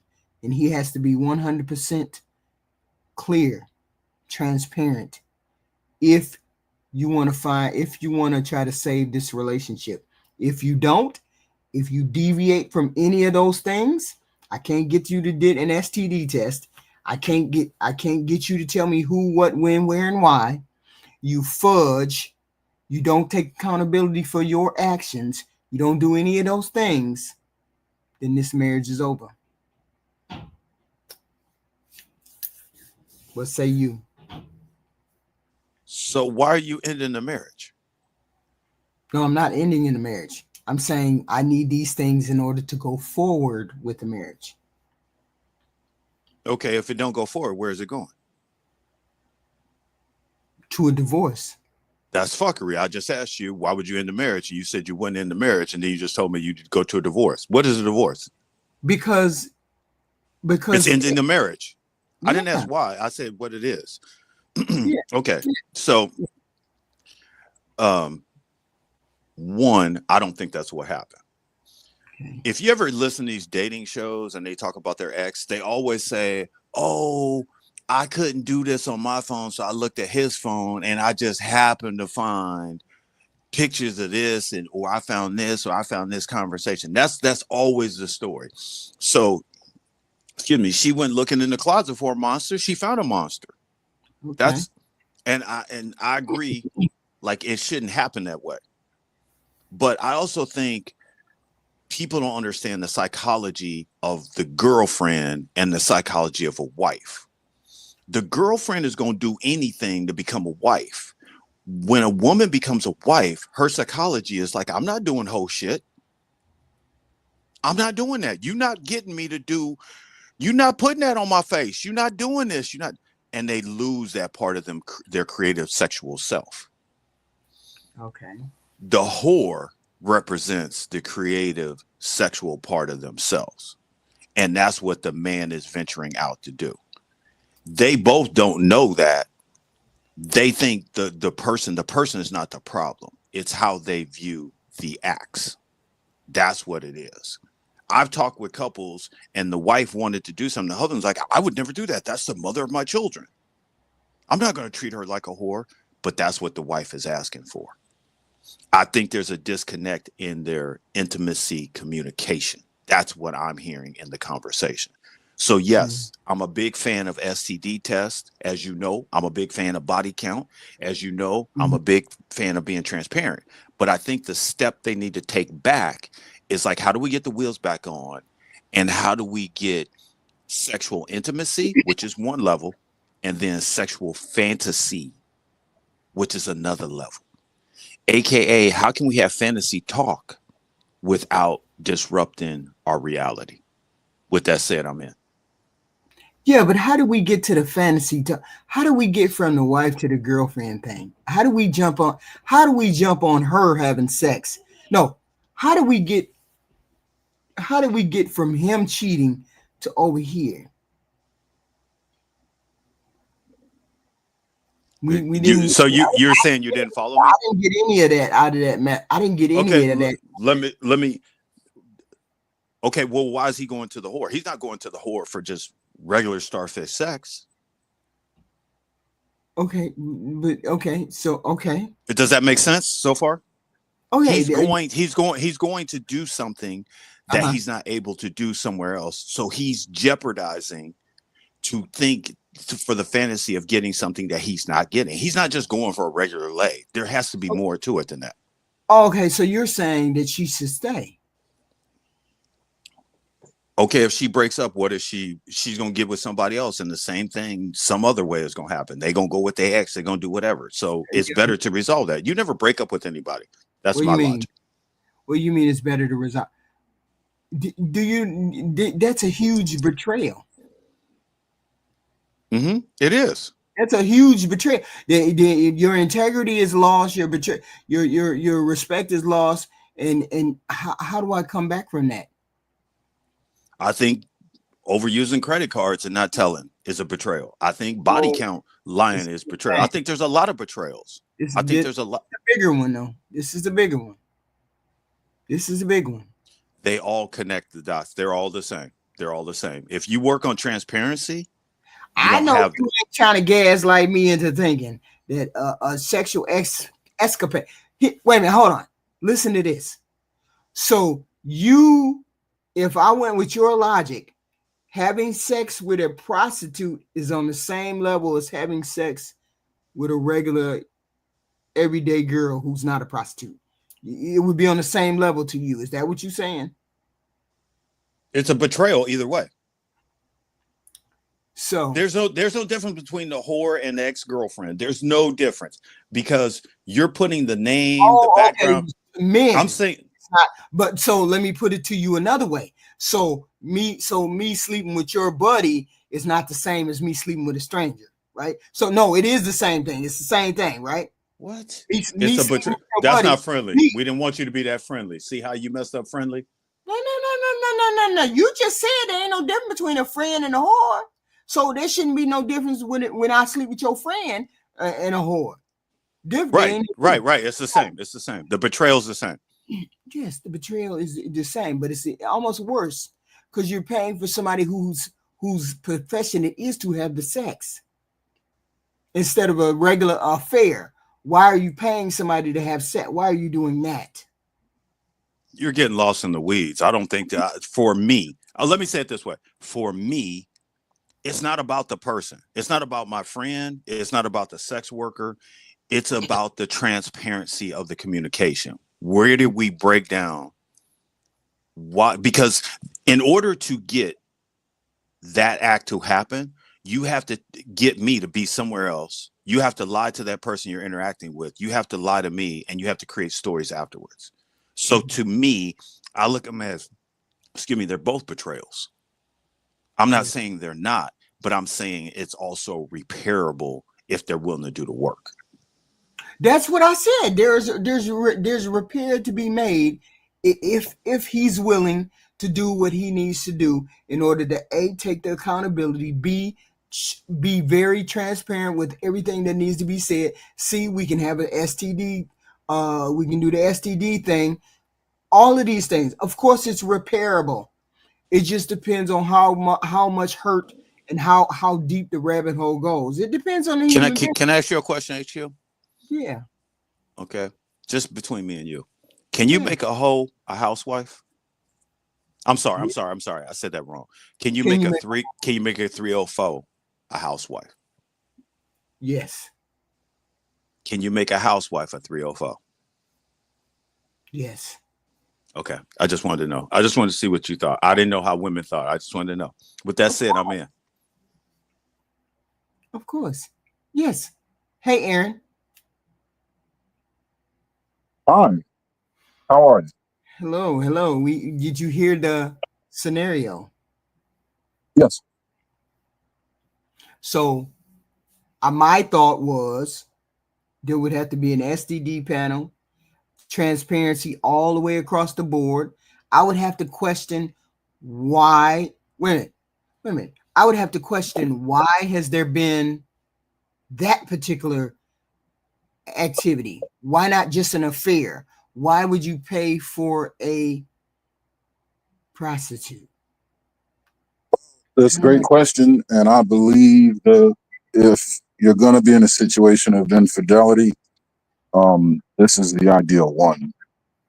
He's obviously, as brother Zeus just was it Zeus that said that? Yeah, it was Zeus. It said that he's seeking fantasy or something.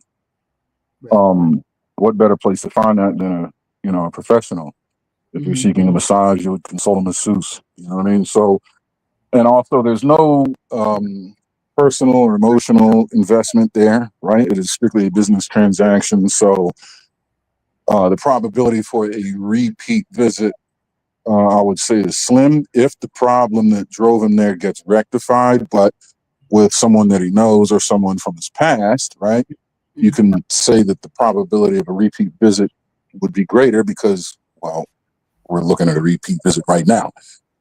So I think the best case scenario is for him to find a prostitute.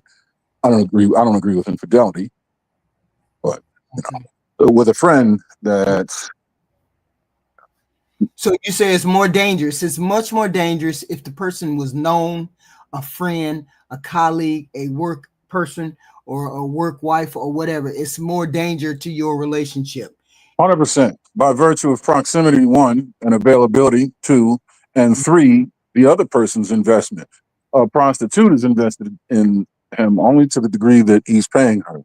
But someone at work or a friend or whatever, this is a clear display of some investment that they have. So what measures are they going to take, right, to ensure that this is not the first or last time this happens? Whereas a prostitute is no money, no honey. If I never see you again, cool. You know what I mean? Like I have appointments. You know what I mean? I have a ledger with, This is a question for the men. This is for a question for a man. I was always curious about that. What if you were in your marriage? You were in your marriage and you cheated, but the wife didn't know you cheated. Say this again? And the wife didn't know you cheated. You cheated, but your wife didn't know you cheated. She didn't know. Who knows? Are you likely to? And you knew it was a mistake. Would you feel the need to tell her, or would you keep that to yourself? Who else knows besides just me the person that you cheated with? I'm assuming the person. I'm just making it so you and that person knows, and that's it. Okay. And you're overwhelmed, but you're the person you're a decent person. Something happened, I don't know what, in the marriage, and you're feeling guilty about it. Would you ever tell him? What is the nature of the relationship with the person I slept with?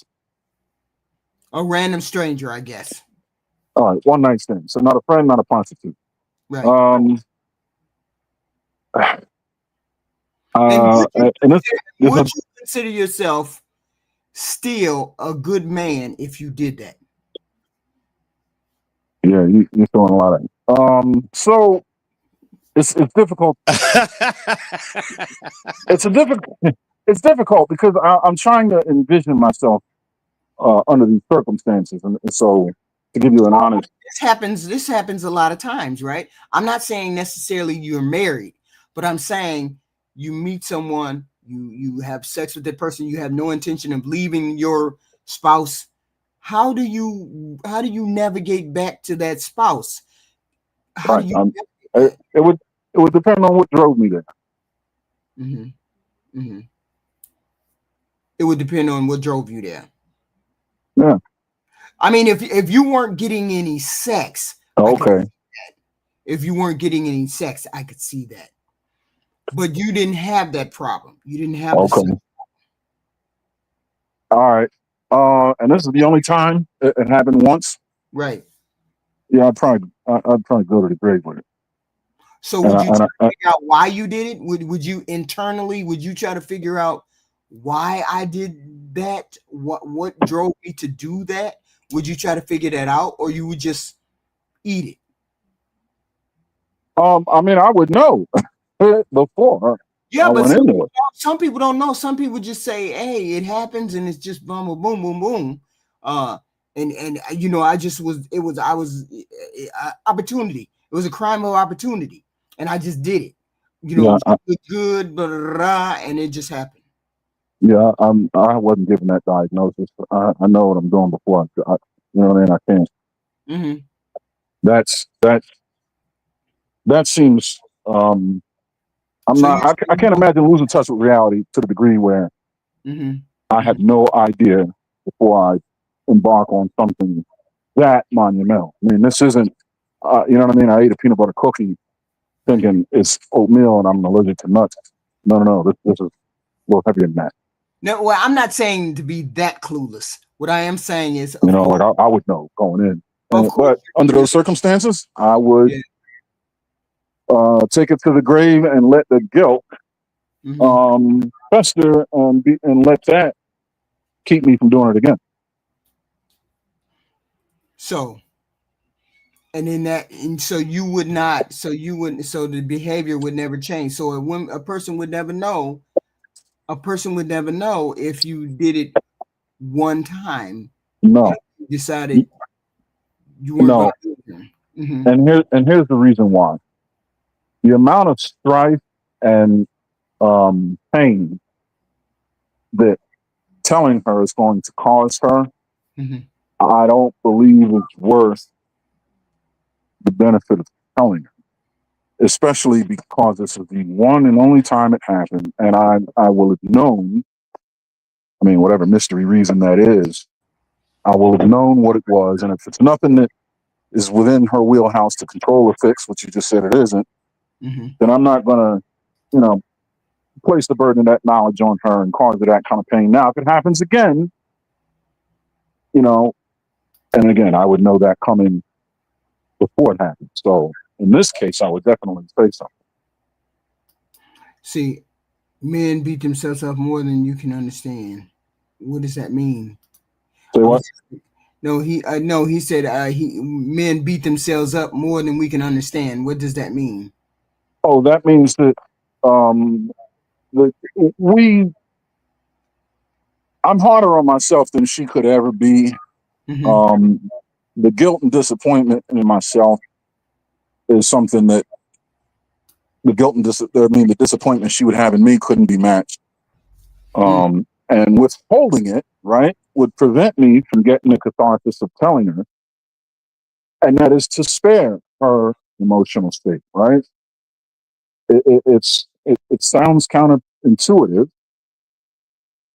but like you said, I'm harder on myself than she could ever be. Why pass that burden on her and that amount of pain on her? I'm already dead inside. That is a sad thing to say. What? Did you just say I'm dead inside at that point? At that point, yeah. That is hard to even accept. You got to understand the specialty of the circumstances that you lay before me. This is the only time this happened in my life, right? Which means there's a degree of, care and consideration for my wife. Is my wife, you know what I mean? My word has been compromised, which is detrimental. You know, it's a lot. It's deep. It's deep. And it's like I couldn't even begin. I wouldn't do it because I already knew how I would respond. I already know how I would respond. I'd be so guilt ridden. I'd just be, I couldn't do it. I decided I'm never gonna do something that would make me, overwhelm my I just wouldn't do it. Do what? Cheat. You wouldn't do what? Cheat. Oh, right. Well, you set me up. The firing squad, of course. Me neither. But it's a loaded. You put me in a circumstance. Okay, I was slick. Oh man, here we go. You see. I would never do that. Wait. That wasn't the question. I would never do that. No, I don't have any judgment against it. I just was No. curious. Like I was curious What- about when what would you do? men say they want a friendly woman. What does that mean to men? It What seems would you do? Same circumstances you proposed to me, identical in every way. you'd have to pry the truth from my dead body. You go to the grave with it. Okay. All right. We in there. Okay. Because I would never but see, I would never put myself in that position, first of all. Well, we know that, but that kind of nullifies the question, doesn't it? So I would definitely get. So just to answer that, why do people tell their spouse that, or they get caught? It's not because they don't tell their spouse to try to relieve their guilt. You shouldn't do that to try to relieve your guilt. If you do something like that and you know you're not going to do it again, what would be the benefit of telling your spouse? Exactly. And dirt is dirt. Hold on, what are we saying up here? Okay, Triple, what do you have to say about it, apparently? All right, let me make sure, because I stepped away for a second. I understand the full contents of this. So what's being said is she did dirt, and she asking whether she should tell her husband or whatever, or what happened? Or tell her wife. Would you tell your spouse? Yes. I would never do dirt. So, I would never do dirt. So that's something, it would eat at somebody for not telling, and chances are if they've done something, they'll do it again. The chances are very high. So you would never. So if you did it, if it happened to you, but it wouldn't happen to you. But if if it happened to me, and you mean the girl did it to me? No, you did it to a girl. Yeah, I would never do that. Nah. That's not my style. Never done that. I would never do it. But yeah, if a girl did it to me, she out like the vapors. She out like the vapors. So I'm saying I would be out too, or it just depends. It would depend. Yeah, the reason why I would never do it is fine chicks out there, but I don't want to break up my family, and I'm married. I got a couple 3 kids with this girl. I don't want to break up my situation. Now, there's other players out there that might be like, hey, because I had a partner of mine a while ago. He was like, what's my thoughts on him getting married and having an understanding with the girl ahead of time that, hey, it is what it is, And I thought that was wild, but it's players out there.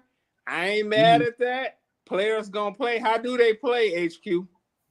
Recklessly. No. They play all day, every day. All day, every day. Yeah. So they play all day, every day. Hey, this you know what, HQ? This whole world is an ATM, and the pin code is game. GAME. Okay. Pin code is game. The pin code is game. What you talking about? Like Tupac and JFK can get married. They ain't gonna stop being Tupac and JFK. They gonna catch women by accident. Yeah, it is what it is. Yeah, but that's all due to choices, my friend. It's all due to choices. You choosing a lot. It's still dirt. It's still dirt. Right. It's still dirt. Yeah. Like if you agree and told her, especially if you ain't sat down and had no conversation, which realistically, I don't think you should be getting married if you need to sit down and do all that. Yeah, if you got to have a conversation with somebody about whether you be faithful or not. Yeah, you shouldn't. That's why I told him, like, best not to start all that up, man. And she already had kids and stuff. I'm like, man, don't put all them through that like that, man. Right. Because then you got kids to deal with. You cheating on the mama. You know she gonna get jealous at some particular point. Stuff is gonna happen, and then she got the kids to deal with, the fallout to deal with. You got all of this fallout. Why you? If she not jealous, I would be concerned she don't like me like that. Right. So it's okay. Like clingy women, jealous women, I don't have no problem with.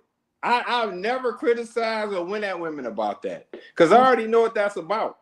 So how can I criticize? That's me. I can't speak for every man, but I've never criticized clingy, needy or women like that because if they ain't like that, needy women. Huh? You like clingy and needy women? I ain't gonna necessarily say it's my preference, but if they're like that, I can't criticize that because I know why they are. That's a good sign. I can't like to hear it go. Yep, that's me. To each his own. No, I that would just drive me. See, that kind of behavior would drive me away because I would look at that person.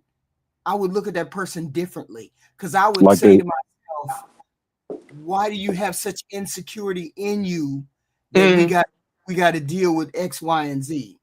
No, I get that. I get that. I think if it's coming from the man and HQ, you're right. I actually agree with you though. You know why? Because if the man is doing that and you're in a relationship with a man, then that is a problem. Right. However, if the dynamic is flipped and it's the women that way, I don't quite consider that the same as the man being that way. The man shouldn't be needy like that. Yeah, but still, a needy female, that's when you get windows broke, tires slashed, people coming to your job. Can I ask a question though, HQ? No, I get it. But would that chick divorce you? Would that chick, you might be divorcing her after a little while. Hey, I'm looking at these rates. It's like almost 80% now. So I know you did not. Questions need to be asked here. You said you would choose a needy female over stability. No. Like if the chick, that's not the number one reason for me choosing the chick of her being needy. Like, okay, that's my top priority. She's needy. If the chick, like, not just over the top ridiculous, but if she cling to you, she's all about you. Like, remember that chick me, you, and Jay Tillman was reviewing, and Ashley was talking to her, nice, cute young girl, and she was enamored about this 6'5" guy that she said had a big thing and all that. That's a clingy chick. She clingy to that guy. That's why she was rejecting what Ashley was talking about. Now, do that look like a type of chick that's talking about getting a divorce from that dude? Who knows what he out there doing? And she's still on this guy. That's what I'm talking about. Some things are worse than divorce. Well, some things are worse than the divorce. I know. Really. I get it. I don't know if you might not be able to have it both ways nowadays. It's crazy out here. And I mean, marriages can last. You gotta decide. Y'all gotta both choose to make it last. You just gotta choose to make it last. So women don't just walk out on no reason. You gotta make sure that you understand exactly what's required of that woman, because a lot of people don't look at and find out what is required from the other person. If my husband comes into the room and says, I require, constant affirmation, or I require to be, you to be attentive to me, or I require, to X, Y, and Z, nothing external, but, an internal, it's mostly internal what somebody needs. But if you are neglecting those internal needs, okay, you can forget about me being able to cook, clean, everything else if I'm neglecting the emotional side of you, or the logical, reasonable side of you. If I'm neglecting that and I'm cooking and cleaning, that don't mean jack shit. No, I get where you're coming from on that. I won't argue that. I guess my thing is, like, when you say clingy, it could be looked at two different ways. Every woman don't show it the same way, just hugged up under the dude 24/7. Right. It could be in a way where she's not verbally saying it, but like if you're out positioning yourself and a woman shows interest, she could make a face at the woman and make that woman go away real quick. Or she could reject. She could, like the way she moving when you around her and you out and about. Just the little things. I can tell just how invested she is in the situation. That reminds. That what you guys are saying just reminded me of something. HQ, you want to know one of the main reasons why I wouldn't say anything if in the hypothetical situation you posed, because women, I believe, would have a hard time with whatever the answer is. and I know that because women would have a hard time if they got the answer to the question, why is a man faithful? Mm-hmm. If a woman found out why her husband was faithful, and he told the truth, 9 out of 10, I don't think the answer would be something she'd like at all. Mm. And you know why? Right. Because 9 out of 10, it probably wouldn't have little. It would have little to do with her. Right. The answer wouldn't be because you're the only woman that's ever existed that could ever potentially capture and keep my eyes Mm-hmm. off an ad infinitum. That would not be the answer. Right. Anything that isn't that answer is criminal. And it would not be my answer either. It would probably have. Well, I know it would not be my answer. Well, we're talking about human beings on planet Earth, not horses with the horn coming out their forehead. No, Hey, but I'm saying, it was an early decision when I was a child, when I was a teenager.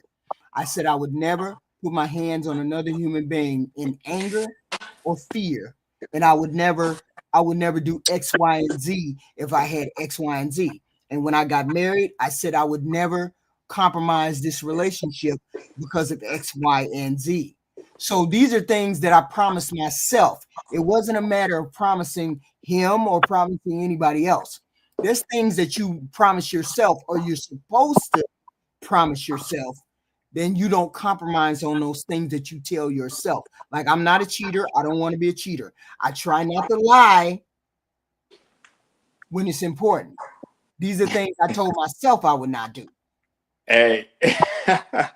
That's most men's number 2 reason, and some even number 1. Right. Hey, let me just jump in for a quick second and say this. Go ahead. Hey, what Black America says wild, and that's facts. That'll never happen in the history of the universe. Like, What? never. It's never happened in the solar system, not even on Mars and stuff. No.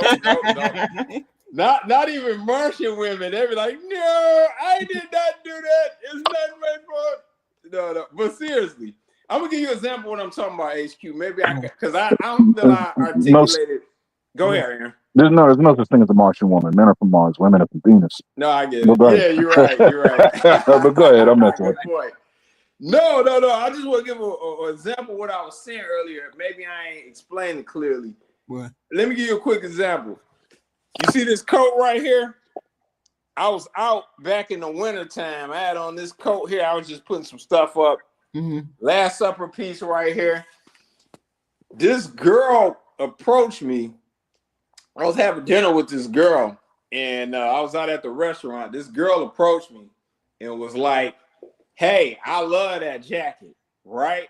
Mm-hmm. And she was like, I love that mink coat. And I was like, oh, I appreciate that, right? And I was like, yeah, I'm such and such, I'm here with such and such, gave her name. And she was like, yeah, I used to design clothes or whatever. And I was like, oh, okay, cool. And she was like, yo, and I was like, I appreciate that, but I'm over here having dinner right now with, my lady friend or whatever. She was like, well, who made that? I ain't never seen nothing like that. Mm-hmm. And meanwhile, this other girl that was there, like, I already just dismissed the girl. You see what I'm saying? Right. And, I'm like, hey, I appreciate that. I'm over here having dinner. I appreciate the compliment. I low-key dismissed her, but she continued on, asking questions. The girl didn't say nothing. She just sitting there looking. Now, something like this happened similar like 4 years ago, and I was out, and I had on a different color mink and chain. And another girl approached me when I was at dinner and started saying something like that. And she checked the girl immediately, like, yo, you don't see we having dinner over here? And the girl backed up and got in the wind. That is the difference. Do you see what I'm saying? Mm-hmm. Yeah. How do you respond to that? How do you respond to that, Aaron? How do you respond to that? What do you mean? I mean, his scenario, is that acceptable? Is that the way it's supposed to be? No. Not as a first reaction or not so immediate. No. You see, I would not be with a woman that's the type that would respond that way that quickly. Well, it wasn't immediately. What was said was she gave the scenarios were similar. She gave the respect, said she liked it. I said thank you, and I was like, hey, I appreciate the comment, but the compliment. But I'm over here having dinner with my lady friend such and such. After introducing, I appreciate you stopping by the table. Mm-hmm. And both times they were like, yo, where'd you get that? Who made it? They continued on after they was dismissed. Wait. You know this person? That's when the girl shot at her like that. You know this person? You know this person? You know this person? I ain't saying she was jealous. She didn't play that shit. No, do that's you know how she was on a brother like that, man. Do you know the people that approached you with the compliment? No, I didn't know them. Okay, so I would, my lady would not have had the opportunity to do that personally.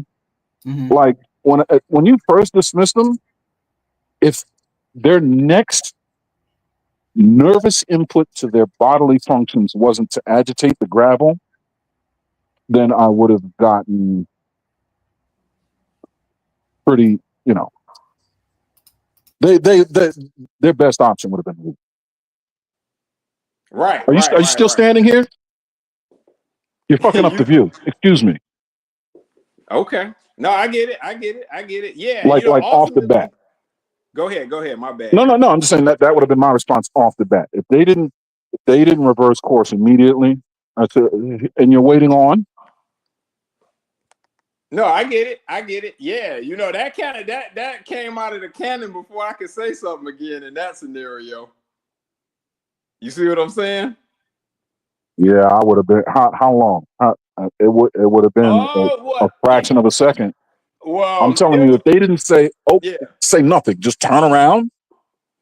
If they open their mouth before sound comes out, what are you doing? You didn't hear me? I speak 4 languages. Do you want it in Japanese? Oh, okay. So you would have went in. I got you. Okay. They wouldn't have got the next word out to ask me where this came from. They would have opened their mouth, still standing there, and I would have said, "You have nothing to say to me." Yeah, but see, the dynamic is slightly skewed because that is a woman and not a man. A guy, I would have got a guy up out of there quick. The dynamic would have been different though if a brother. No, it's not just because it's a man, not a woman, not a man means nothing. It's not my woman. Hey, I was respectful to the woman. It wasn't until she didn't leave at that last second is where the disrespect came in. The compliment. Her stepping to me in a compliment ain't necessarily disrespect. Once I was like, hey, I appreciate that. I'm over here with the girl chilling. That's when the disrespect came, when she didn't leave at that moment. That's where the disrespect came in. Okay. Yeah, it wasn't like her coming over and saying, hey, I like that coat. I used to make clothes or whatever, or I ain't never seen a coat like that. That's not disrespect. But once somebody has said, hey, I appreciate you stopping over, that's the end of the conversation at that point. Anything beyond that is the disrespect. And you know why my response would be so immediate and so searing? Not because I personally feel offended, right? Mm-hmm. Because I know the mind of women. Right. This event is going to stick in her mind like a precedent is being set. Right. And in the future, I know this precedent can 100% be weaponized at a time where it really should not be. And I'm not really going to have a leg to stand on to combat. Mm-hmm. Mm-hmm. So, you know what I mean? Like, with a future perspective, it can always be said that I was immediate and bludgeoning. I mean, I moved like a hammer and it made a slicing motion, right? Mm. You can never say I'm not, you know what I mean? No, I get it. I respect what you're saying, man. I think we all got different ways we would approach that. So I'm not saying there's a right or wrong way to do it. No, for sure. 100%. Yeah. I definitely respect what Aaron is saying he's been there before. That's what he's saying. He's saying when you the man like that, it probably happen to him every other time he go out. Right. You're too kind. Yeah, it's some very, very, very aggressive human beings on this planet Nothing wrong with being an aggressive human being. You just got to know when to back away. I never would have approached it any other way. How would said, you have did that? If we was out hanging HQ and I was your dream dude, how would you have handled that? Oh, if I was the date, if I was a female at the table? Yeah, with Not the guy. I would have let Fee handle it. Fee would have handled that. He would have just been like, okay, fuck away from the table. He just said something like that. He just said, get away from the table. And he'd have just left it at that. So I wouldn't have had an opportunity to say anything. Right. I got you. Fair enough. I think with me personally, I think they would have got the message the first time, because the moment I thanked them for the conversation, I would have had such a disapproving look on my face. Like, what are you doing? I would have said thank you because, you know what I mean, to be mannerly. But I would have the look on my face would have been like, let me get out of here. This guy. I mean, there's 2 or 3 different ways you could have handled it. If I was a more aggressive female, I could have handled it. Thank you very much. Blah blah blah. Blah blah blah. Thank you very much. We're having dinner. Thank you. Blah blah blah. I mean, it could have been handled a different way, depending on person. No need to get X, Y, and Z. But I mean, you handled it your way. The lady handled it another way.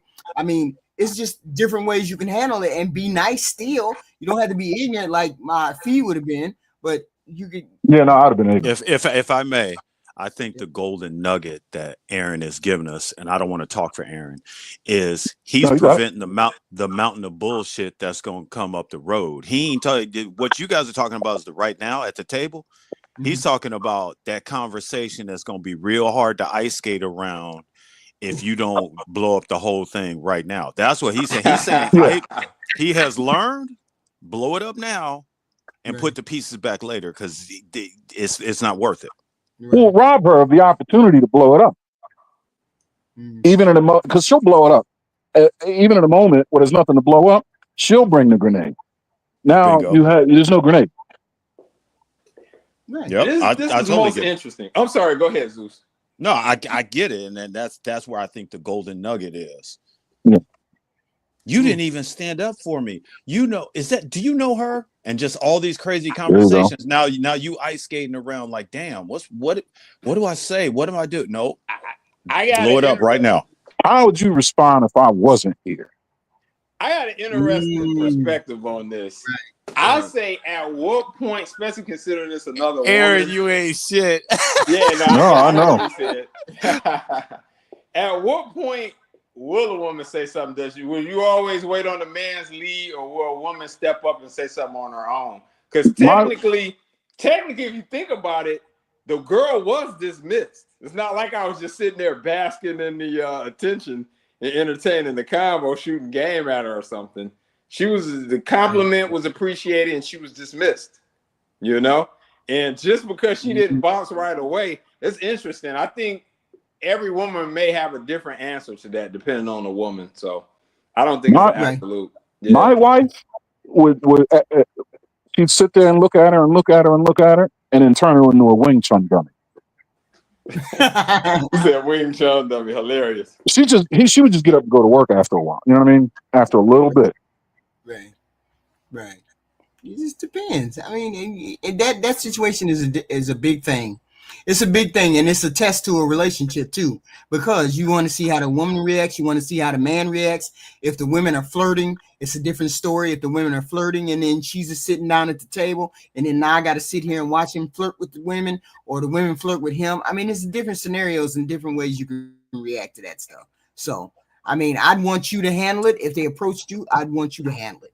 But, some men think women can handle women, but I would have to get out of my body in order to handle it, and I probably would never do that. You know Wing Chun too, huh? Really? You know Wing Chun too, huh? Yeah, I'm not getting out of pocket. I'm not getting out of my character for a female. I hope the man can handle it. He can do whatever he got to do. Be nice, be cordial. Don't call her a B or a C, and then you and me are fine. We fine. Hey, guess what my cousin said about this story? I told her about it. She said she would have looked at the girl after I said that and be like, I know it's a fly coat, ain't it? And he fine as hell in it. Thanks for stopping by. Get the hell out of here. That's not a bad response. It's just that it invites somebody to punch you in the mouth. That's all.